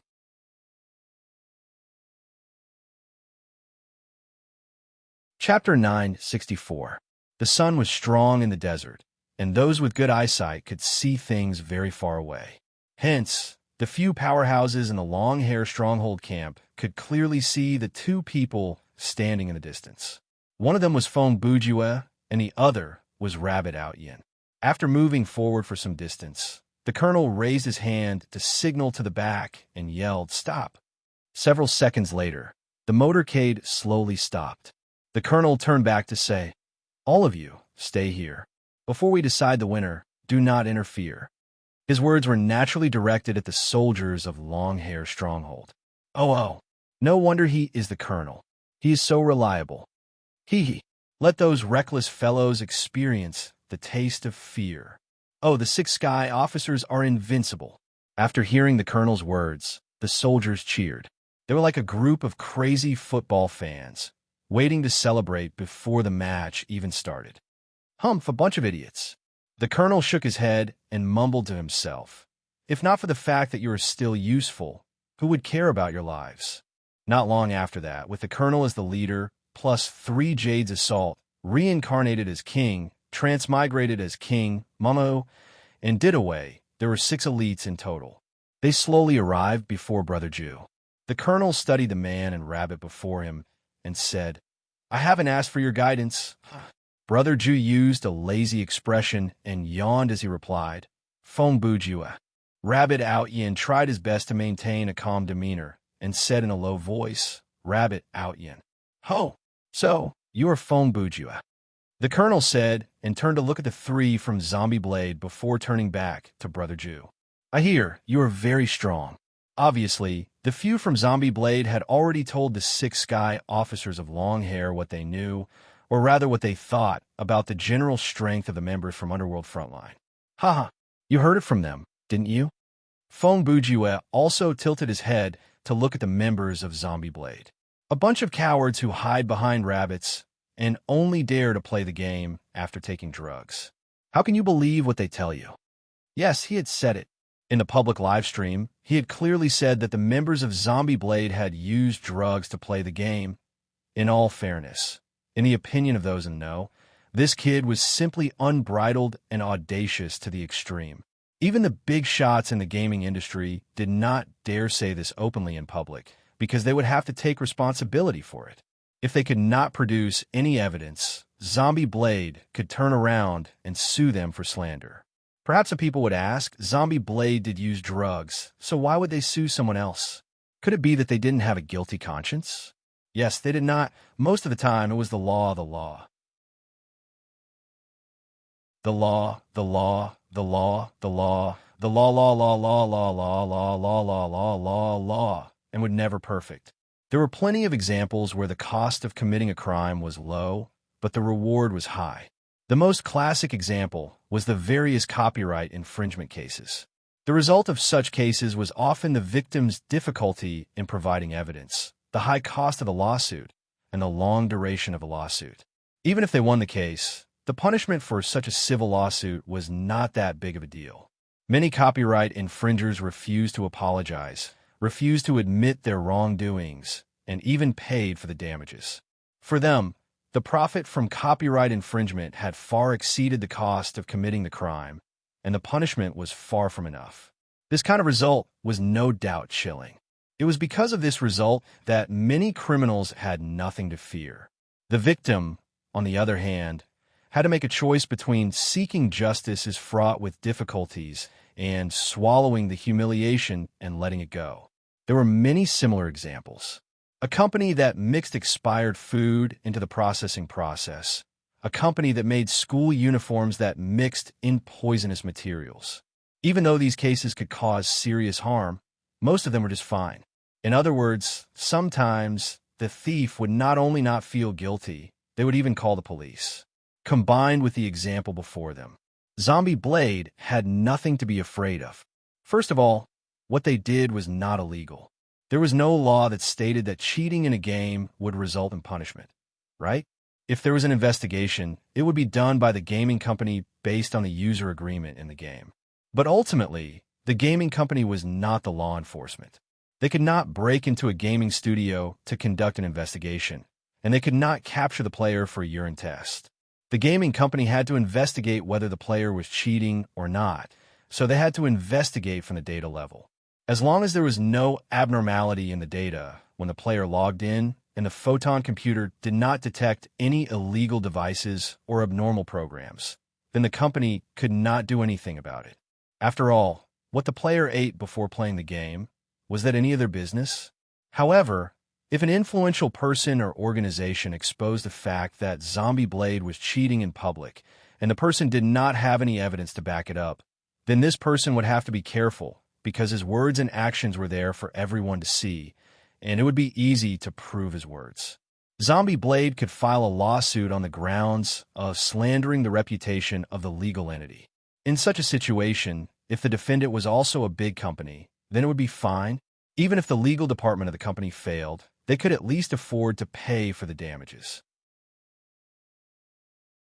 But if the defendant was an individual and an ordinary citizen with no money or power at that, the outcome would most likely be very tragic. Therefore, even though Feng Bujue's act of daring to speak up at that moment made many people in the gaming industry feel satisfied, they were worried for this madman as well. Feng Bujue, you'd better watch what you're saying. After hearing that, Triple Jade Strong Assault glared at his brother Ju and said, "From my personal standpoint, I would like to advise you." Triple Jade Strong Assault did say that out of kindness. What he meant was, I'm just someone who works at a gaming studio. I have no history with you. Even if Zombie Blade goes bankrupt, I don't mind. At most, I'll just change to another company. But you better not be too arrogant. If you get sued, no one will be able to help you. There's no need for that. To his surprise, Feng Bujue did not appreciate his kindness at all. He cut him off directly. I can take responsibility for every word that I say. I appreciate your kindness. After saying that, he paused for 2 seconds before turning to the colonel. Rabbit, don't be fooled by those people. He pointed at the people from Zombie Blade and smiled. I am 10 times stronger than what they described. A wicked smile suddenly appeared on his face. I am 10 times stronger than what they described. Ha! Ha ha! Ha ha ha ha! The colonel laughed as well. He laughed for half a minute before he stopped and said, ha ha! Interesting, very interesting. He adjusted the beret on his head. Then, can I ask, since you are already so strong, or rather, so confident, why didn't you wait for us here alone? Brother Feng originally planned to come here alone. Before Brother Bujue could answer, Rabbit Outyin spoke first. It was me who insisted on coming with him. Oh. The colonel heard this and turned to look at Rabbit Outyin's face. When the two people, Rabbit, looked at each other, it was as if lightning had struck the earth. The feeling of camaraderie between two strikers burst forth. This concerns the survival of the village. Rabbit Outyin continued. As the guardian of the village, how can I let Brother Feng and the others help me protect my home while I hide in the village? His words made sense. No matter if it was for the pride of the strikers, he had to be there for this battle. Oomph. Guardian, the colonel snorted. How impressive. As he said this, he secretly increased his do chi. To be able to say something like this at such a young age. Ha. At this time, Rabbit Outyin was silent and looked at the colonel coldly.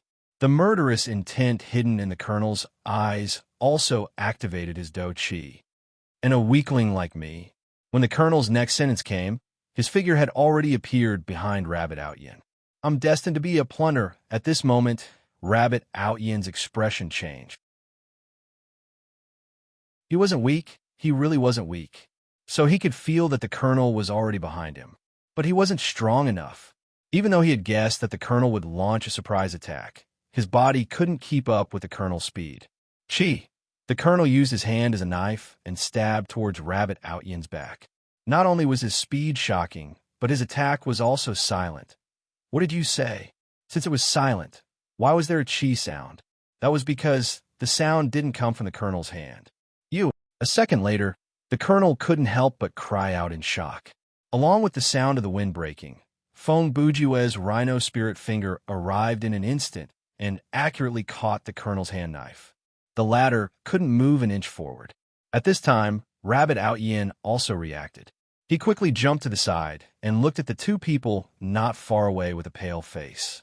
You actually, judging from the colonel's expression and tone when he said this, it was the first time he encountered something like this. You actually used 2 fingers to catch my long hair silent punch. Oomph.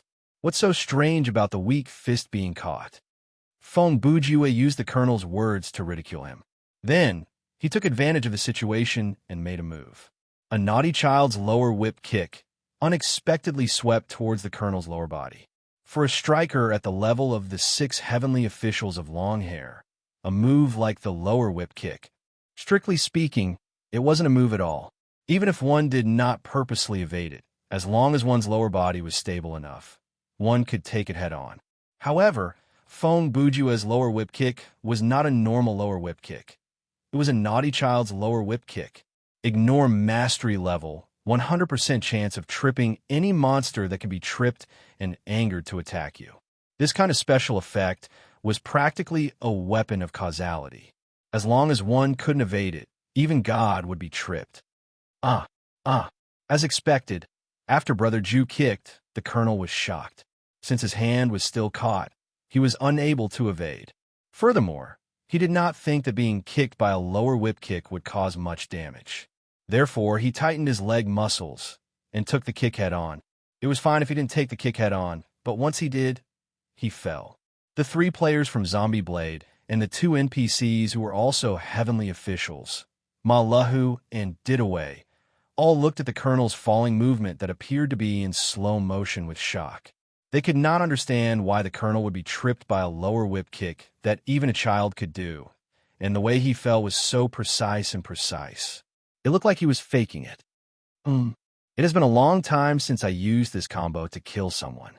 Feng Bujue saw that the tripping action was real, so he immediately released his fingers.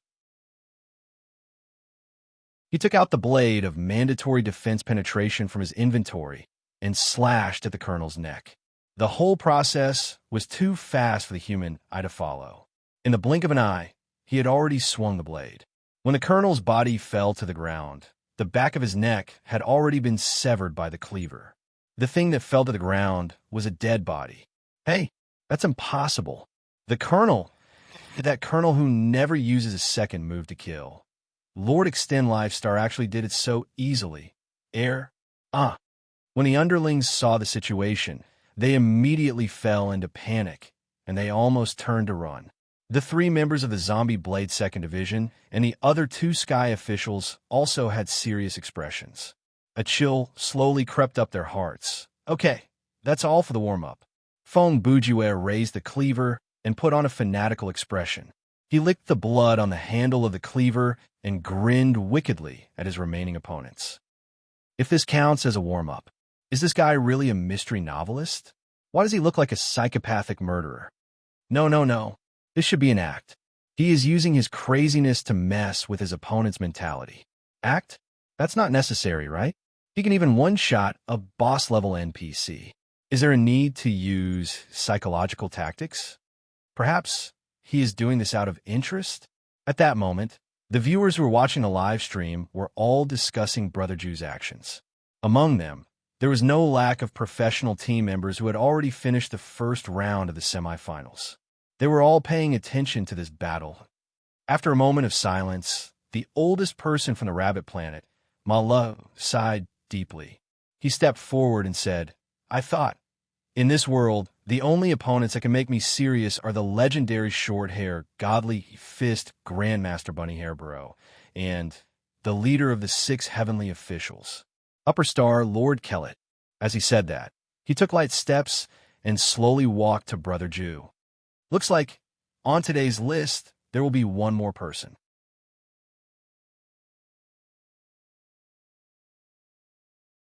Chapter 965.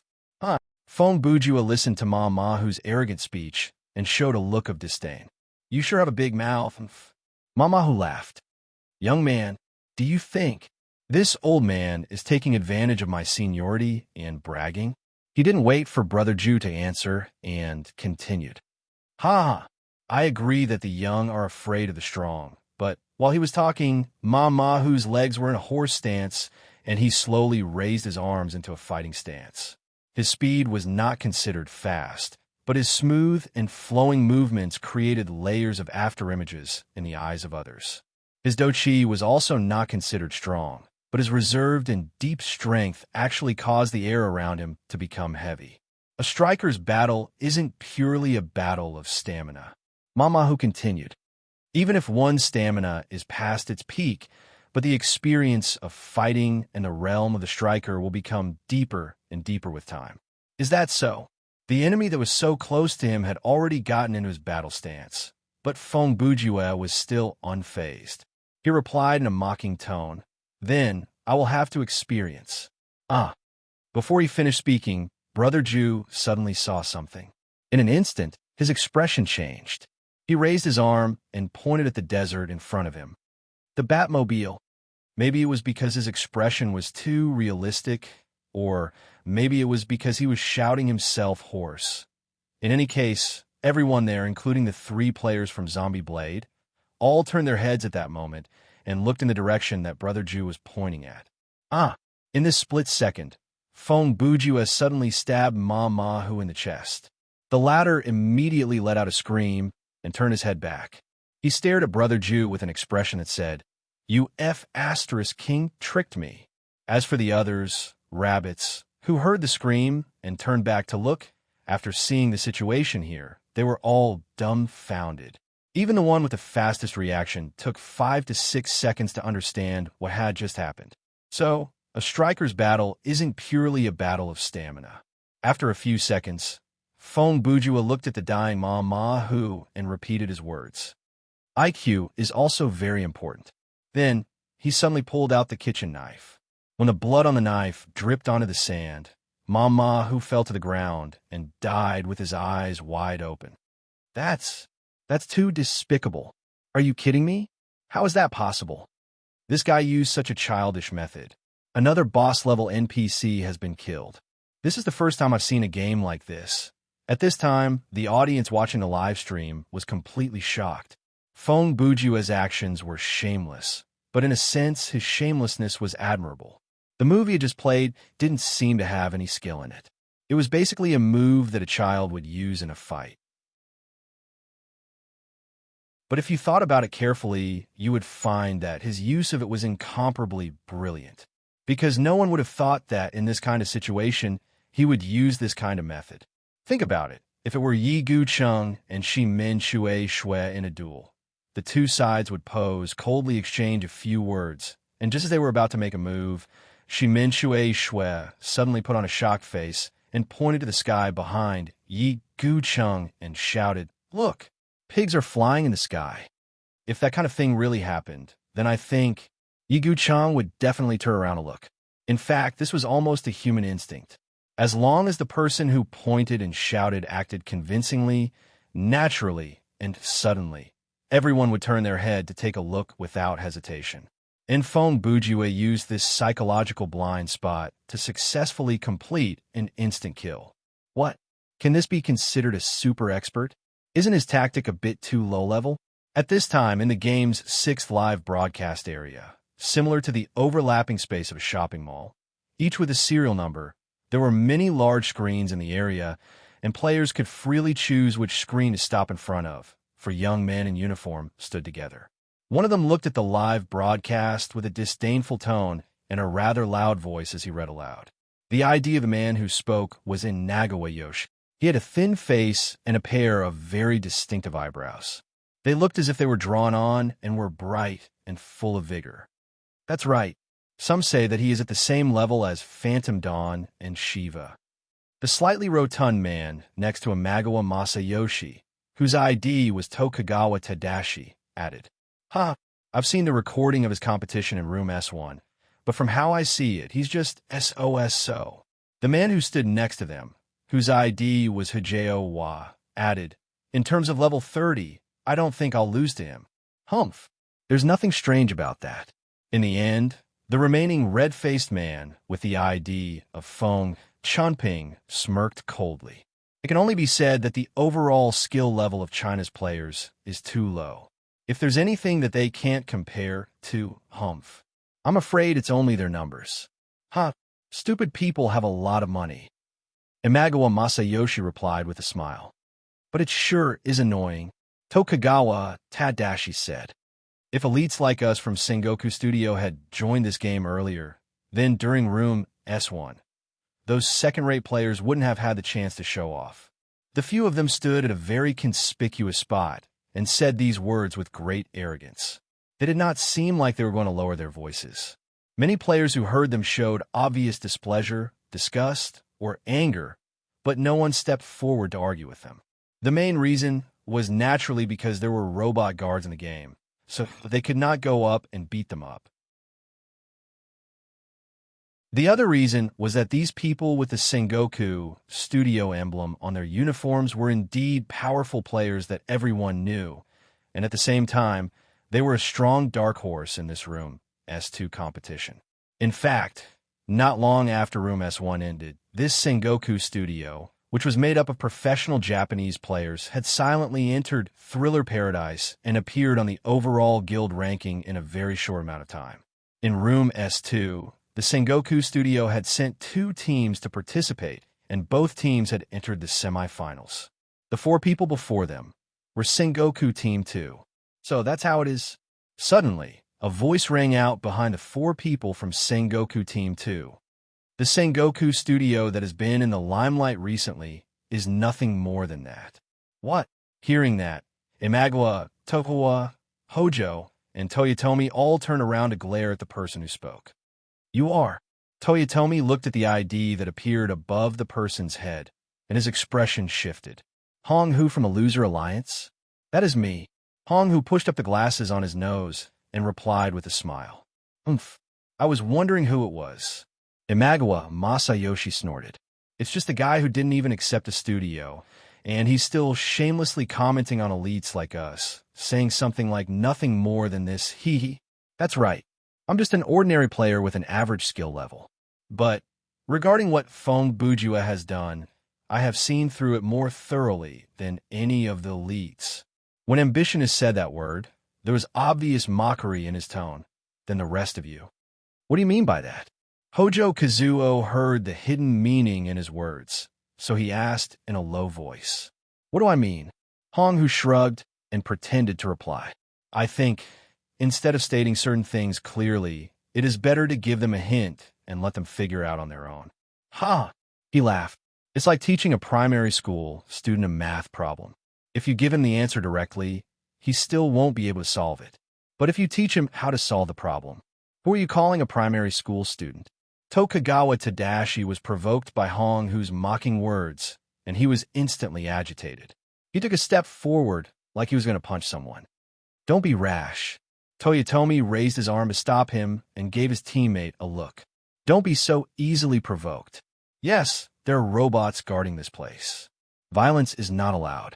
Hong Hu replied fearlessly. So, we better be careful when we speak. It doesn't mean that the people around you didn't come forward to beat you up because they approved of you. Perhaps they were just tolerating you.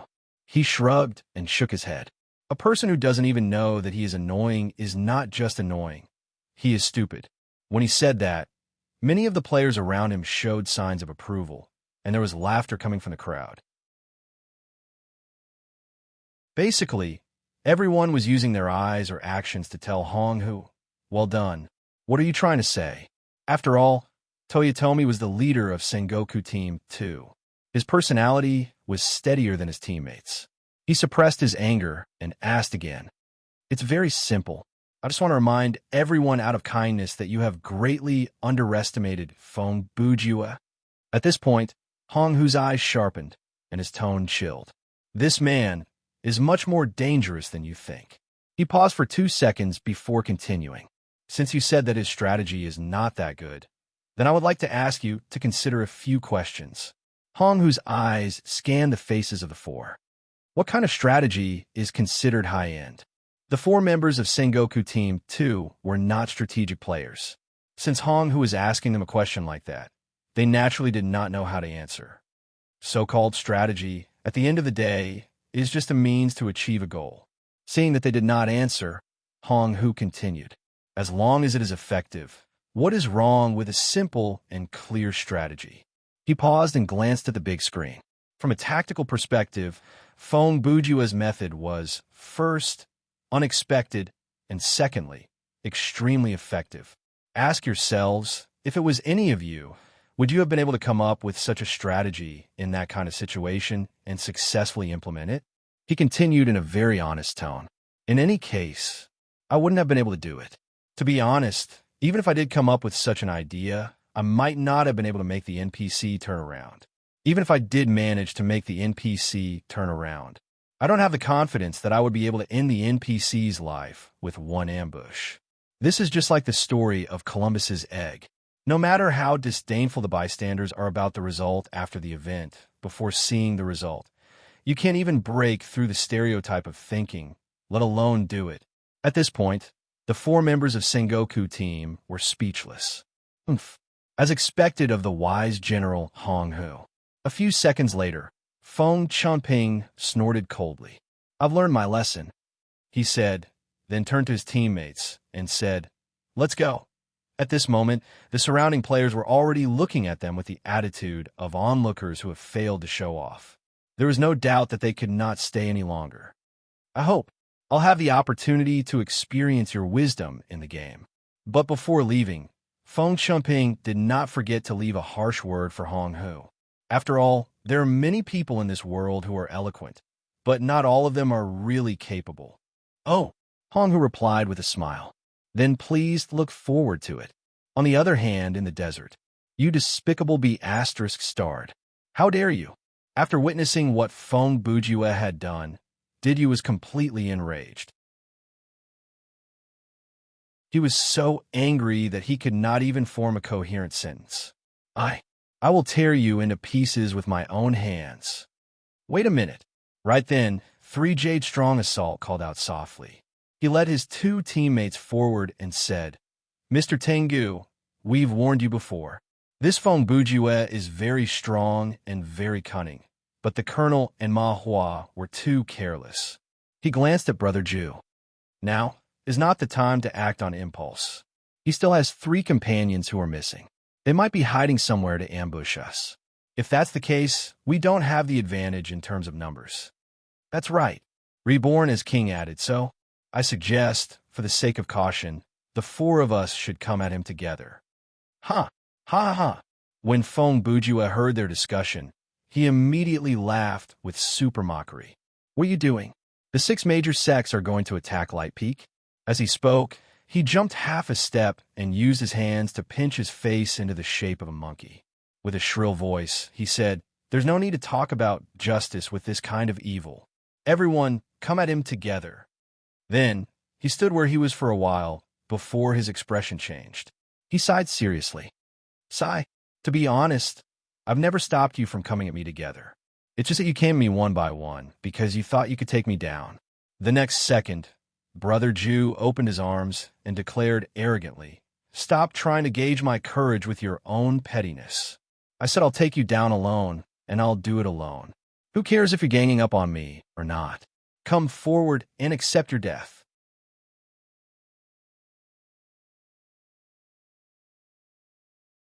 Chapter 966. The sun had not set yet, and the sandstorm continued.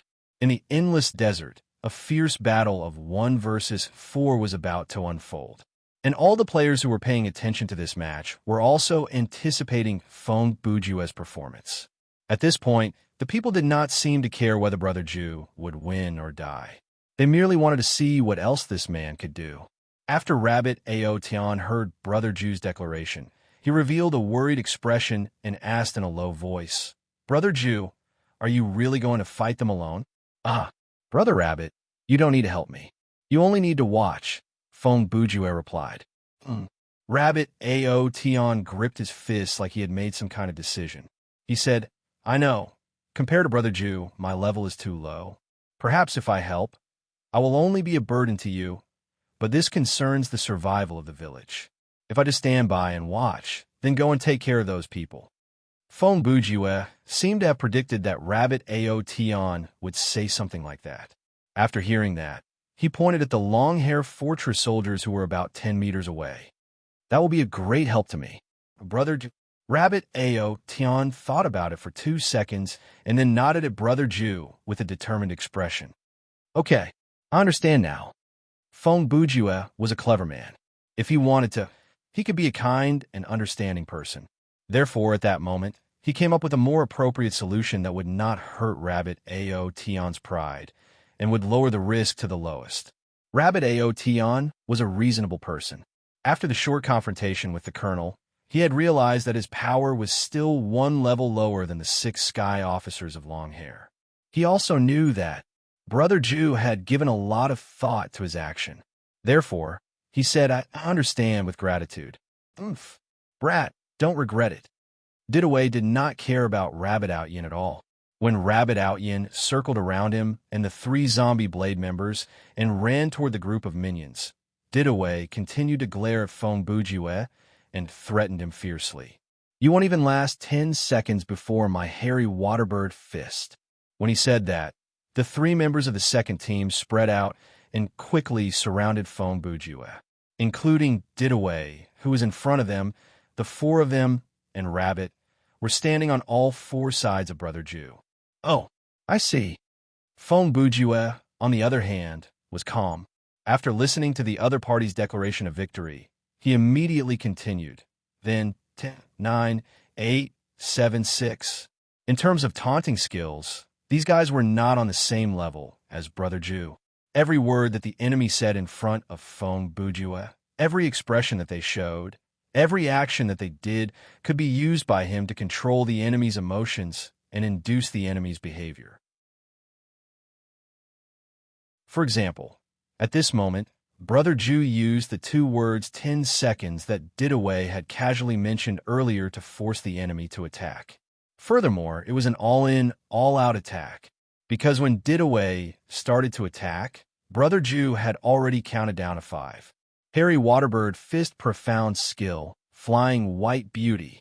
Didaway spread out his arms, and his huge body flew like a swallow as he soared into the air. 5, 4, 3. Facing the amazing, profound skill, Feng Bujue calmly counted as he reached into his inventory to take out the lightning pearl, move like thunder, and activated it before the attack arrived. In the next second, a white combat aura swept over like a gust of wind and blasted out a tear in the desert like a pair of giant wings. However, Feng Bujue appeared in another place, unharmed. Screech! The kitchen knife was drawn and blood splattered. This time, the knife stabbed Reborn King because Feng Bujue had already observed through the data view. Among these people and Rabbit, he was the weakest. Reborn King did not manage to dodge Brother Ju's attack. After all, he was a player who specialized in healing and sorcery. In front of Brother Ju, who moved at 5 times the speed, he did not have time to react. Ugh! Reborn as a king looked at the tip of the sword that pierced through his back and came out from his chest. He let out a muffled groan. However, he immediately turned his head and said with his last breath, "I guessed it right. It really started from me." Before he dissolved into white light and disappeared, he let out a chilling laugh. 2-1. Feng Bujue ignored him and continued to count. When he reached 0, he started to count from 1. 1, 2, 3, 4. I know if I fight you in close combat, I am afraid no one will be able to protect me from being instantly killed by you. Reborn as king continued to say, "So, I've already made the preparation to take this attack head on." He paused for half a second. "Feng Bujue, I'm very sorry. When you came to my side, you were destined to lose this battle." Before he finished, his body flashed with a blue light, and a glow that looked like electricity suddenly enveloped Brother Ju. Then Reborn King dissolved into white light and announced his death. 11, 12, 13. Feng Bujue had undoubtedly been hit by one of the skills that his opponent used before he died, but he did not stop counting and did not forget to use a taunting gaze to look at Didaway. B****. Stop counting. Didaway was already fuming with anger. Every time Feng Bujue added a number, it was a mockery directed at him. Therefore, sometimes one should not be too confident, or else one might be digging one's own grave. Long Feather Waterbird Fist, Flight of the Phoenix. Didaway soon attacked again, and he came from afar. "Now's the time. Let's go." 3 Jade Strong saw the opportunity and shouted at Reborn King. In the 20 seconds or so, it was enough for 3 Jade Strong to summon his main summon creature, Zombie Tiger, and it was enough for Reborn King to prepare for the attack. At that moment, the two of them and Didaway came from 3 different directions. Be it in the air or on the ground, there was no blind spot. And Feng Bujue had already used his Pearl of Acceleration, so he would not be able to escape with his speed advantage anymore. At that moment, sigh, the result has been decided. Suddenly, Feng Bujue stopped counting. He did a backflip and stood up easily. Rankyaku, chaos. There was a flash of red light around him, and his aura boiled. This was the first time he had activated body enhancement spell in this scenario, and the craziest skill of Rankyaku was unleashed in this state. In the blink of an eye, hundreds of slashes flew in all directions, causing indiscriminate destruction. How was this possible? 3 Jade Strong saw this and was shocked. He quickly controlled Zombie Tiger to block the attacks for himself. Why is this happening? It was not so easy for him to transmigrate to become the king. He focused all his focus and energy on attacking, and he did not reserve any energy for defense. He did not leave any room for retreat or maneuver, because he was certain that Feng Bujue would not be able to resist him. 30 minutes ago, outside Longhair City. Captain Reborn King, about Feng Bujue, what do you guys think? Before Reborn King left, he asked his 2 teammates this question. It looked like he was preparing to make some tactical arrangements. Even though I don't want to admit it, in a one-on-one fight, I'm afraid none of us are his match, 3 Jade Strong replied. I don't have any other opinion. Reborn King had not recovered from the trauma of Ruo Yu. If he is more powerful than Passing Rain and Ruo Li from their team, I believe there are not many people who can beat him in a one-on-one fight. Reborn King nodded. I agree with your point of view. He turned to look at the few NPCs who were preparing the vehicles. Those sky officials might be powerful, but at the end of the day, this is a battle between us players. They might ignore these NPCs and come after us directly. As long as they can take us all down quickly, what happens next will not matter. After all, it will be fine even if we die after completing the main quest. Then you mean 3 Jade Strong signaled for him to continue. Let me be the bait, Reborn King said. What do you mean? 3 Jade Strong did not show much surprise. He only asked for more details. It's very simple, Reborn King replied. In a team battle, the enemy's shooting specialization or support type players have a higher priority. Firstly, it's because these types of players are more useful the longer they survive in the battle. Secondly, it's because their fighting specialization is usually not high. Once they're focused on, it'll be very difficult for them to dodge or withstand the attacks. He paused. Of course, there is another priority arrangement, and that is based on their strength. Ignoring mastery, we will start from the weakest. As he spoke, he pointed at himself. But no matter which arrangement it is, there is a high chance that the enemy will attack me first. And this will become the opportunity for you to be the bait. 3 Jade Strong had a rough idea of Reborn King's intention, so he added, That's right. Reborn as King lowered his voice and replied, The value of my flickering charge, you guys should be very clear about it, right? If I can use this skill on Feng Bujue, even if I am killed on the spot, it will be worth it. Item name: Flickering Charge Skill Card Attribute. Active, permanent skill type. Sorcery effect. Creates random confusion in the target's nervous system. Only effective on living creatures with a nervous system. Last for 10 minutes. Limited to 1 use per scenario.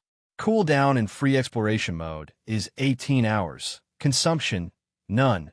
Only usable when life points below 30%. Learning requirement: Sorcery Mastery Embark, an extremely high-level and complicated ninjutsu.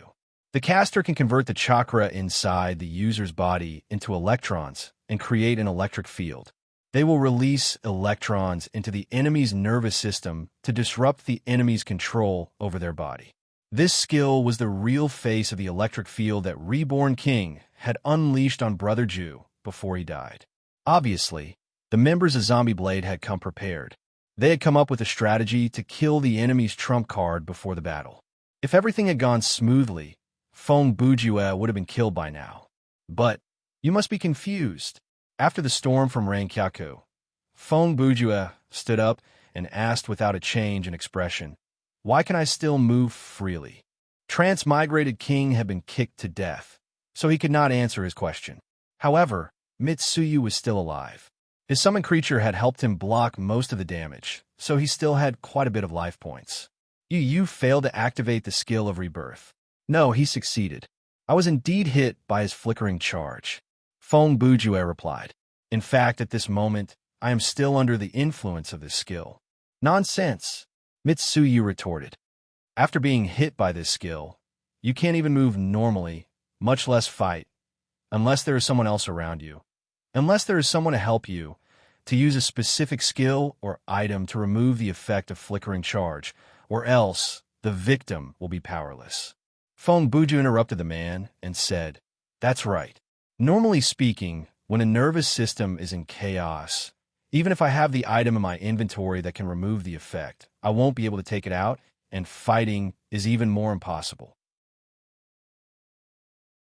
While they were talking, Didaway, who was lying on the sand on the verge of death, was still cursing and moaning. On the other side, Rabbit Outyin had already cleaned up the group of small fries. So far, the situation of this battle had been completely reversed. It had become a 2v1 situation between Feng Bujue and Rabbit Aotion. From what you said, I can tell that you have personally experienced the effect of flickering charge. Feng Bujue paused for a few seconds before he told Mitsu, So, I can try to explain it to you. By then, he had put away the cleaver in his hand. He crossed his arms and said, Actually, it is not that hard to break this skill. You just need to adapt to it. Adapt? Mitsuyu was very confused. Adapt to what? Adapt to the state of mental disorder. Feng Bujue opened his arms and said with a smile. For some reason, the people who saw this scene in front of the camera felt that these words coming from his mouth had an inexplicable persuasiveness. The effect of this skill is nothing more than to mess up the commands sent by the brain to the body and mix it up. Feng Bujue continued. For example, you want to move your right thumb, but you blink your left eye. You want to raise your right foot, but you have your left hand raise your middle finger, and so on. Even though the system of this combination is random every time, there's only one set of rules for the duration of a skill. As long as you master this set of rules and change your mind into the corresponding pattern, you can adapt and use your body again. He licked his lips. To put it more bluntly, I spent about 4 seconds to adapt to the habits of blinking my left eye when I want to move my right hand and raising my right foot when I want to raise my middle finger. Are you kidding me? Mitsuyu did not believe this. Do you think you are a god? 99% of the audience did not believe this either. However, those who knew about Feng Bujue's zero-time difference calculation and those who had fought against him before knew that he was not lying. Haha, speaking of gods. At this time, Feng Bujue suddenly changed the topic and said with a smile, You should know about the blood zombie god, right? Humph. Mitsuyu scoffed. You want to summon a monster to decide the victory? No. Feng Bujue shook his head and glanced at Didaway, who was lying on the ground.